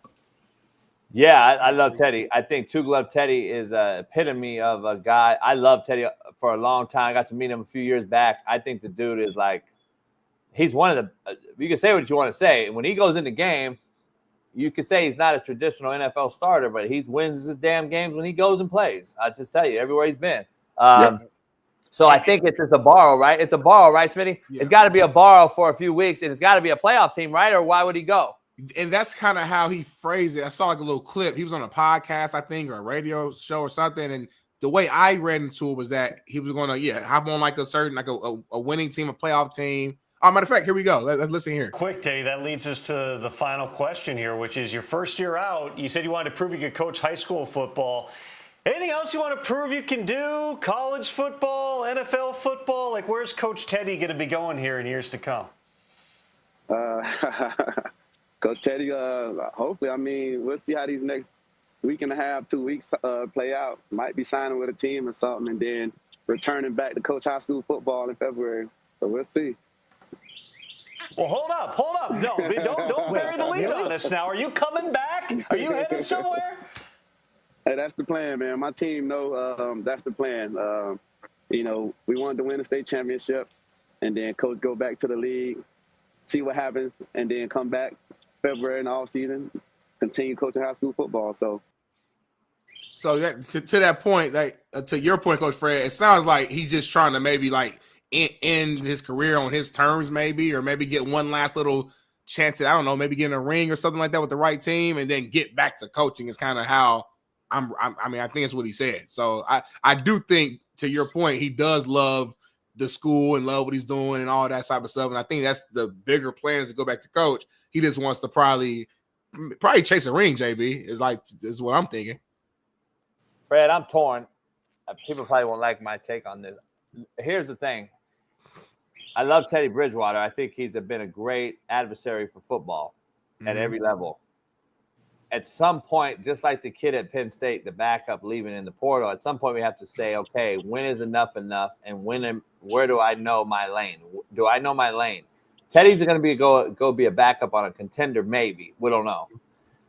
If he's chasing a ring, so be it. I'm not mad at it. I'm not hating. But I have to ask you, because I'm the coach now. I only have a coach hat on now. I have to ask you, and in that, Fred, I think you'll agree, in that coaching hat I'm wearing now, not a player hat, only coach, I'm defending the current players that he is coaching. So I have to ask myself, at what point is the seriousness going to take over and I'm become a full-time coach? Because he's not going to become a starter next year in the league. He's not going to go and be a starter and get another he's not going to make $100 million. He's going to be a backup for a few weeks. This is a critical juncture. I don't know how serious. I mean, I know Florida high school football, and I know a lot of schools get a bad rap in Florida because it's not year-round, because the part-time coaching salaries that we all get. California and Florida are very similar. A lot of walk-ons get shit dollars, stipend money, no real investment by administrators. Winter conditioning in this program building process, even though he just won it all, is critical in January and February. So is he going to be a coach going forward and really try to do this, which I said he should? I think he should go try to do the college thing, in my opinion. I think he has that it factor. But high school a couple years, move on up, do your thing. You're not going to be a starter. So I just don't know when it is and when's enough. When are you going to hang him up and say, I'm going to become a coach? Obviously, you're a pretty good one. You have a good opportunity to be a good one and affect a lot more lives down the line. You've had a great career, homie. How long has he been in the league?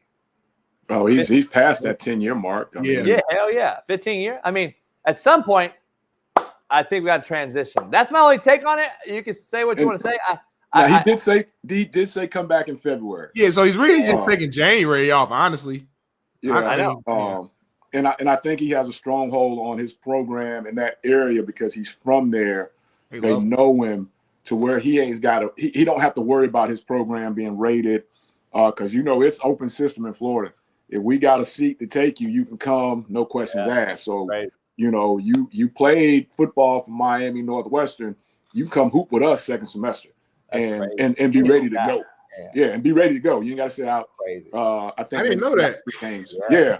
I can play football for you, and then I can go play basketball for Coach JB crosstown at the other high school. That's a Florida thing. But I think he has a stronghold in that area to where he doesn't have to worry about that, so to speak. But again, I think that's just kind of like you say, Coach. I think that's just kind of teetering just a little bit. But by him being who he is in that area, maybe he does have that wiggle room to where he can make that happen. Hey, here's the thing, Smitty. Smitty, I wanted to get your take, but he's 32, I believe. Okay. He's prolonging, in my opinion, the ascension or the ascending takeoff that this young talent has in the coaching world. I think because I'm just telling you, the older you get in this coaching business, Fred and I could tell you, it's the harder it is to get the big job or the next job or stay up in there. Yep. And if people see you as a guy that's teetering, if this is really what you want to do, you're a backup. You're a career backup for the most part. You started a few years and done great, but you're not starting at 33 on anyone's team next year. So he just got to ask this question. I don't know what he wants to do. Was it a one-stop shop and he gets another backup role for the next 2 years maybe? Because what if he gets in a game this year and somebody gets hurt? Let's just be honest. What if Andy Reid says, I don't know about Carson Wentz. I'm going to go get Teddy Bridgewater, and he goes in and wins a playoff game. You don't think the Raiders are going to try to probably sign him next year? Bring that bag. I'm just saying. I'm just throwing it out there. I don't know. I see people in the comments. I don't know if people are just saying it just to say it, but I've seen that he made a deal with his players, or like some sort of like internal, like, you know, hey coach, if we win state, you got to go try to get a Super Bowl ring this year. And he made a promise. And I don't know if people are just saying that just to say that, or if that's something that people heard or what. But he can do that all he wants. But if none of the playoff teams have interest, it ain't gonna go anywhere. So there has to be an interest for him to say that from somebody. Somebody's called his people. Yep. And, you know, one way or another. So, you know, coach hit it on the head right there, you know, with a couple injuries. You're talking about Kansas City. You're talking about Philly, who's kind of up and down right now. They're in turmoil. You know, Texans, you know, who's the Texans backup? You know, so guys want to have quality guys. And I'm assuming, I don't know how you were early on in your coaching career, Coach JB. I know when I was in the Arena League coming back and forth, I got out there and I worked with the kids, you know, my receivers, my DBs. Cleats on. Yeah. Yeah.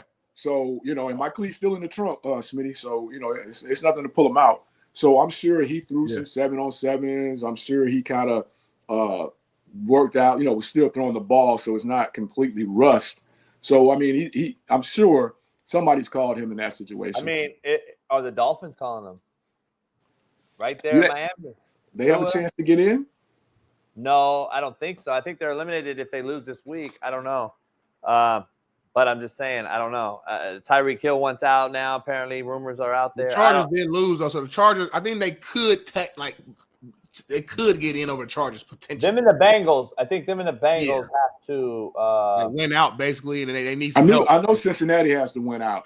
Yeah, I think they need the Chargers probably to lose again. I think, if I'm not mistaken. So a lot has to happen, but they could technically get in. Yes.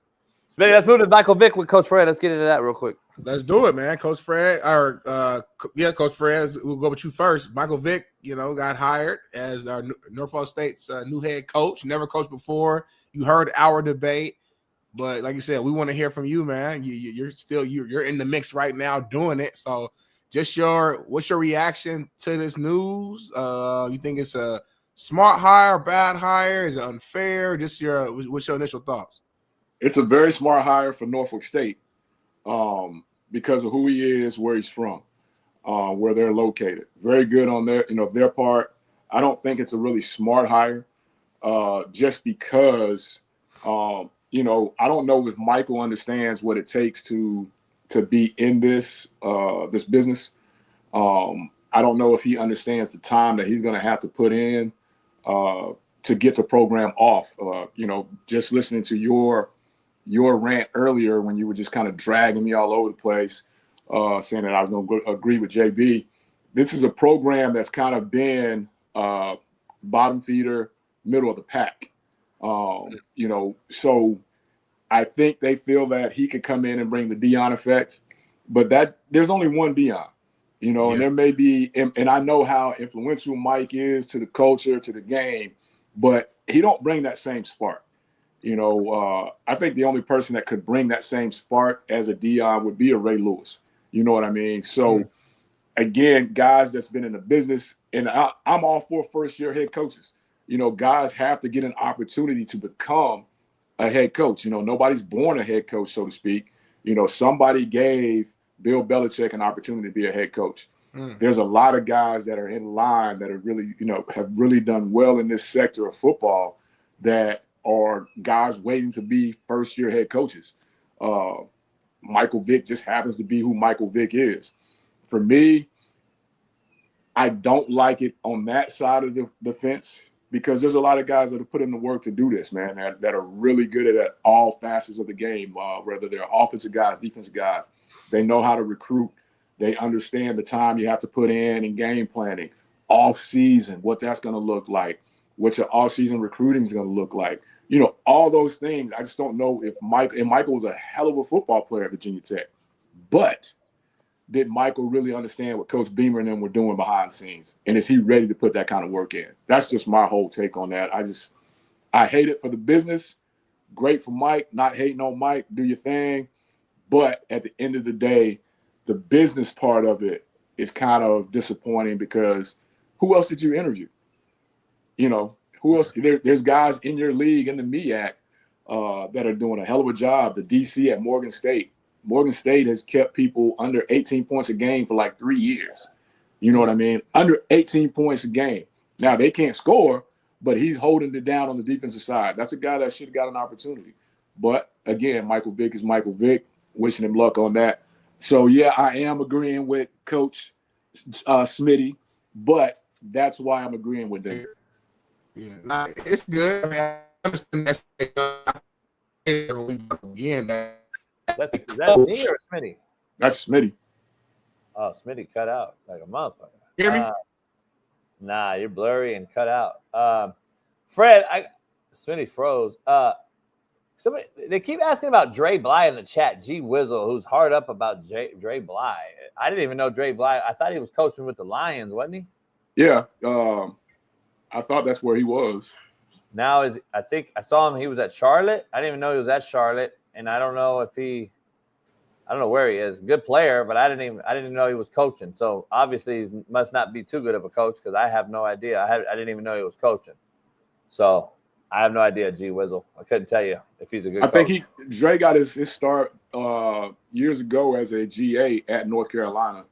I remember hearing that. Yeah, where he played and then kind of got some stuff off of that. But you know, at the end of the day, the chatter on our end in this sector is that, you know, why go do that? You know, Virginia Tech would have never hired Michael Vick straight out the chute. You know what I mean? So why allow this stepping stone for someone that's just coming into the business? But you know, Coach, how it is, man, and what they're trying to generate. Just like I feel like Sacramento State was trying to generate that by using the name. At the end of the day, how serious were they about bringing Michael Vick from the East Coast to the West Coast? You know, and making that fit. You know, and making that fit. They hire Marion, who's got Northern California ties, by the way, Northern California JUCO guy. And then Sacramento State ended up hiring him. Which is smart. Yeah, that's a smart move. Geographically, right? He's a JUCO guy, Northern Cali guy. Yep. West Coast, been on the West Coast. UNLV made a name for himself with this fast-paced go-go offense, which now the social media world, the kids know who he is because of the offense they ran. And then you get a guy that leaves UNLV, makes a national story, and a quarterback demanding NIL money, wasn't very good. They bring the backup in who did better. UNLV goes to a conference championship, plays Boise State, one game away from being in the playoff. So obviously his name is out there now. So, you know, it is what it is. Smitty's out. His thing's messed up. So, Bailey, let's do this. Let's do our segment, and I'll clip this one at least to get it out for the first time, even though it won't be with Smitty. Bailey, it's up to you. Do the Smitty back. Let's do the Smitty good. Can y'all hear me? Yep. Yeah, I don't know what's going on, man. I might have to clear my whole laptop. My laptop's been tripping the last 2 days. Yeah, I don't know. Them sites been popping up, huh? JB had the same issue last year with his computer. He had to buy a whole new laptop. Hopefully, I don't have to do that. I'm gonna just try to see what I can do with it, get it fixed. Oh man, we back. What we got next, JB? My fault. Nah, you're good. I think we talked on that stuff. Michael Vick, we talked about Brennan Marion. That was the next topic. He went to Sac State, so that's a good hire. Fred likes it. So you know, it is what it is. Are we gonna do Who Do You Trust? What we doing? Are we doing a new segment today? We were, but you froze, and then we were gonna not do it. But we can do one of the two. We can do one of the two. Bailey, we got 7 minutes. We can do one of the two. I say we do. Bailey's gonna bring us in, Fred. We got a new segment. We'll just do one of the two segments since Smitty's shit froze. You ain't gotta keep saying it. Okay, well let's do one of the segments then. It's called Who Do You Trust? It's gonna be rapid fire, real quick. Smitty, let's start with you. Who do you trust the most to win a game? Hold on, for clarity, this is NFL, obviously, right? NFL and it's quarterbacks only. Oh, quarterbacks only. So ask me a question again. Who do you trust the most to win a game? NFL To win quarterback. a game, I'm gonna give that to Josh Allen. Fred? Coach Fred? I'm going Jared Goff. Ooh. JB? Quick. Patrick Mahomes. Richardson coming from you. All right, next. Who do you trust the most to make a play? Smitty? Lamar Action Jackson. It's in his nickname. Coach Fred? Just get it close to Jordan Jefferson. Okay, just Jefferson. JB? Josh Allen. Josh Allen Yes. is the single best. Wait, Coach playmaker. Fred, give us a quarterback. Oh, he gives a quarter. So all these are quarterbacks for this segment. Okay. Again,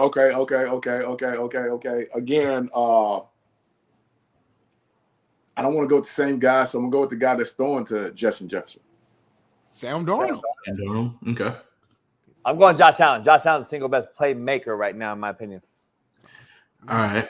Next one. Who do you trust the most to build your team around? Smitty?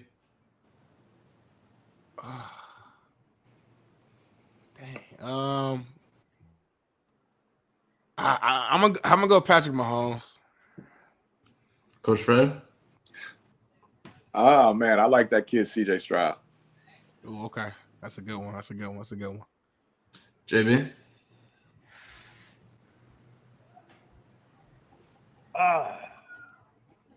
I'm gonna go. I'll go Joe Burrow. Okay, next one. Next one. Who do you trust the most in the fourth quarter? Smitty, go ahead. It is what it is, man. You gotta go Patrick Mahomes, man. Like if the game is close and he got the ball, he finds a way to win. I gotta go that too. Yeah. JB. I'm gonna say Matthew Stafford. I don't Okay. hate it. Now, same question. Who do you trust the least in the fourth quarter? Go ahead, Smitty. Ooh, who I trust the least? The least. I'm gonna go Kirk Cousins. Okay. Coach Fred? I'm gonna go Josh Allen. If the game is tight, he's gonna try to fit that thing into some questionable windows. Interesting. If we're talking quarterbacks in the league, period, it doesn't matter, right? It's not just the best guys. The quarterback I trust the least in the NFL is Derek Carr. Oh, of course. Let me back that up then. Jameis Winston. I love Jameis, but Jameis. Yeah. Jameis popped up in my head for a second. I ain't gonna lie, it's an option, but that's my fault. I thought we were talking. AR5 not even in the discussion because I'm not even gonna bring up AR5. He would be a guy I at least trust, but he doesn't play enough. So he hasn't even done. Yeah, like I'm not even like talking to rookies right now, and yet like you know what I'm saying. Like he ain't even done enough to even. Here we go. He's a rookie. He plays on a bad team. You gotta excuse him. Here we go.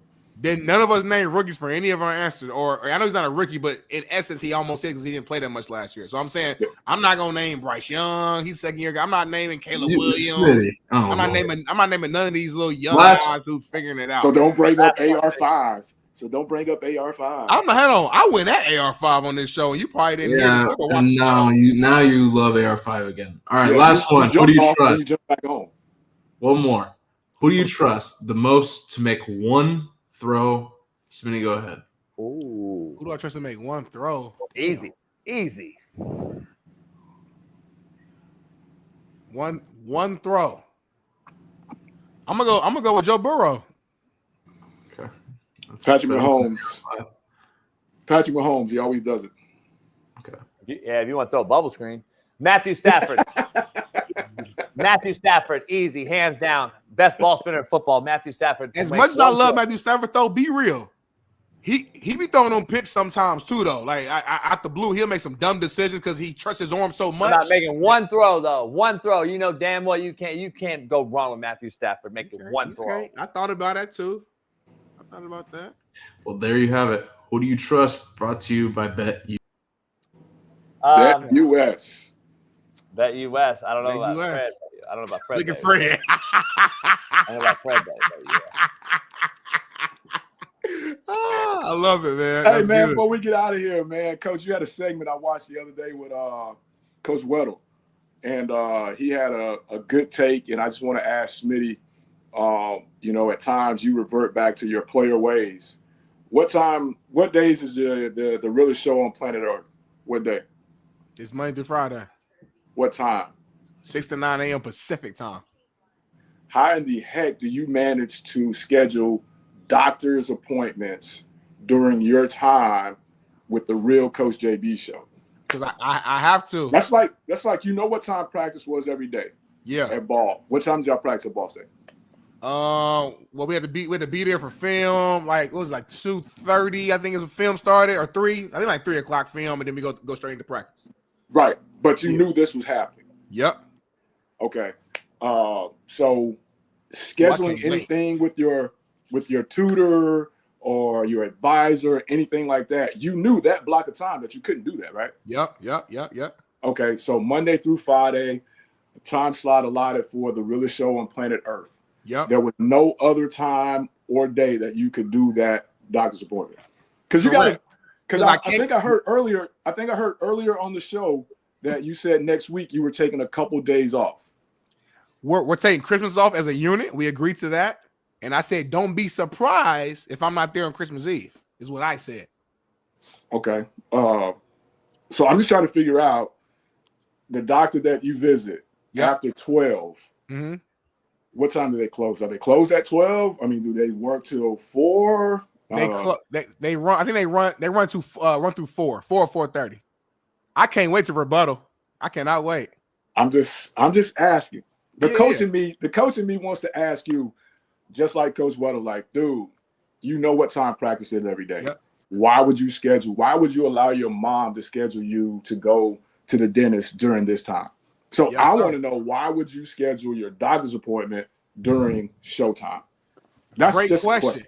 Great question. So to break everything down, doctor's appointments out here. No. I think I heard Coach JB say it once. Yeah. Don't tell me about the labor pains. Show me the baby. Yeah, for sure. So And I don't need a 7-step program as to why. I just need to know that you know that that's not how that works going forward. Okay. Right. You mentioned me playing football in college. And if I knew my schedule was one way, then I would keep certain things, tutoring, things like that outside of that. That's because at that point in time, football was 1A, 1B, 1C, 1D, because that was the focus, 100,000%. Coach JB show with Big Smitty, very important to me. But as JB knows, currently it's not taking care of the bills, which is okay. It's not a shot, we're building. So Darnell has a 9 to 5 at Fox Sports, also Monday through Friday, that no matter what, I have to be there. So Fox Sports right now is my football. So that window of time, I cannot schedule anything in that window at all. So doctor's appointments can only be during the weekdays. I can't go Saturday, I can't go Sunday. So regardless, I have to go Monday through Friday. So if I have to do a doctor's appointment, I have to do it at the available time that they have slotted, which happened to be at a time in which interrupted my time on this show. Also, if you haven't been to LA, Coach Fred, traffic is insane. So if I schedule an appointment for a doctor's appointment, let's say at 10 a.m., which is after our show, I still got to leave here at like 8:45 to even make it there, to get there on time. That's a fact. Have you looked into getting a doctor? Of the situation. Have you looked into getting a doctor that may be closer to your location? Yes, I have, but my insurance is with whatever it's at. You know what I'm saying? So I got to do what I got to do. It's downtown. It's the closest location to me. Okay. I see you thought this out. Okay. Yeah, everything's fully planned. Coach Fred, you get paid like $500,000 to do what you're doing. JB is rich. I'm a youngster, 30 years old, still building right now. So I have other freelance jobs. When I leave here, I'm going straight to another job. So this ain't the only thing that I do. So I have to structure it and schedule things according to my time. Once I get to your level, Coach Fred, and I got one job and one focus, Hey, I don't. my schedule be opened up, and I can do more. Yeah, Alcorn State, homie, not Yeah, Alabama. I don't make 500,000, and then I'm not rich. Issue, JB rich now. You got a yacht, homie. It's every other show you have to like take a lunch break to go move your car.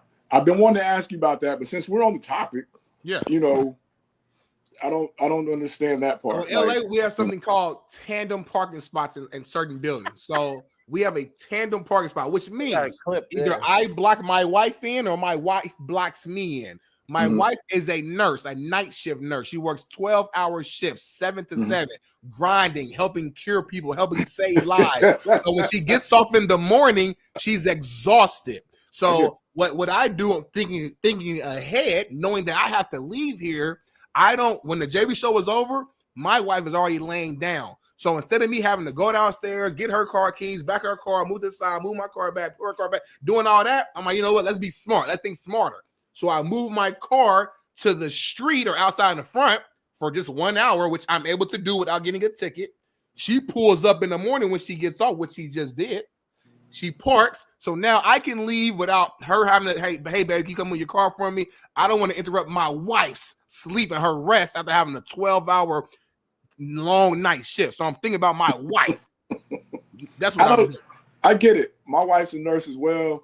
But I don't understand. I don't understand why you have to wake her up for her to come move the car when all you got to do is get the key. She's already up there resting. Move the car, move your car, and then boom, nobody's disturbed. The show continues. I'm disturbed. He goes and gets her rest. I don't understand that part, but I get it. Yeah, I get it. I like to think smarter, not harder, and I'm trying to be more efficient. My whole life, I've been the hardest worker in the room, which has got me very far. But you get to a certain level, Coach Fred, where you got to think smarter and think more efficiently. So that's what I'm doing with my life in all phases. I would just tell you, nothing you've said is efficient. Hey, great debate. Love it. Fred, we're going to work on the demands. We're going to work on your demands, NIL demands. And Chris, stop talking shit. Chris always I'm about to block Chris. Chris is my biggest hater in the chat now. Bailey's got to run to Washington. I gotta go He's got to go to Pullman. He's got to fly into Pullman, which is in Moscow, Idaho, and then through all these other spots. Hey, real quick, what did you say? What did you say Idaho was, Coach JB? What? What did you say Idaho was? What was it? What it is? Yeah, earlier you said. Shithole, just like Pullman. Great show. Appreciate you, Fred. Appreciate everything. Bailey got to run. Bailey got to run. We'll see you next week. We're off. It's Christmas, so Merry Christmas, Fred. Merry Christmas, everybody. We'll be back tomorrow, though. Truth Telling Thursday with Trent. I mean, with Truth Telling Thursday. Shit, Steve Kim's in Saudi Arabia. So Smitty and I. So Smitty, accordingly, set your schedule so you don't have to get up and miss tomorrow's show for like 2 hours. I gotta leave right at 9 on tomorrow. Here we go. That's fine, but see, I gotta leave right at 9, but I'm gonna miss 7 to 8 because I gotta move the car. Laptop froze. The internet's horrible. Gotta move the car. So it is what it is. Hey, shout out to everybody, man. Great show. Great job, Bailey. Great job. Everybody, pound that like, subscribe. We'll see you tomorrow on the realest show on planet Earth. Peace. Yes, sir.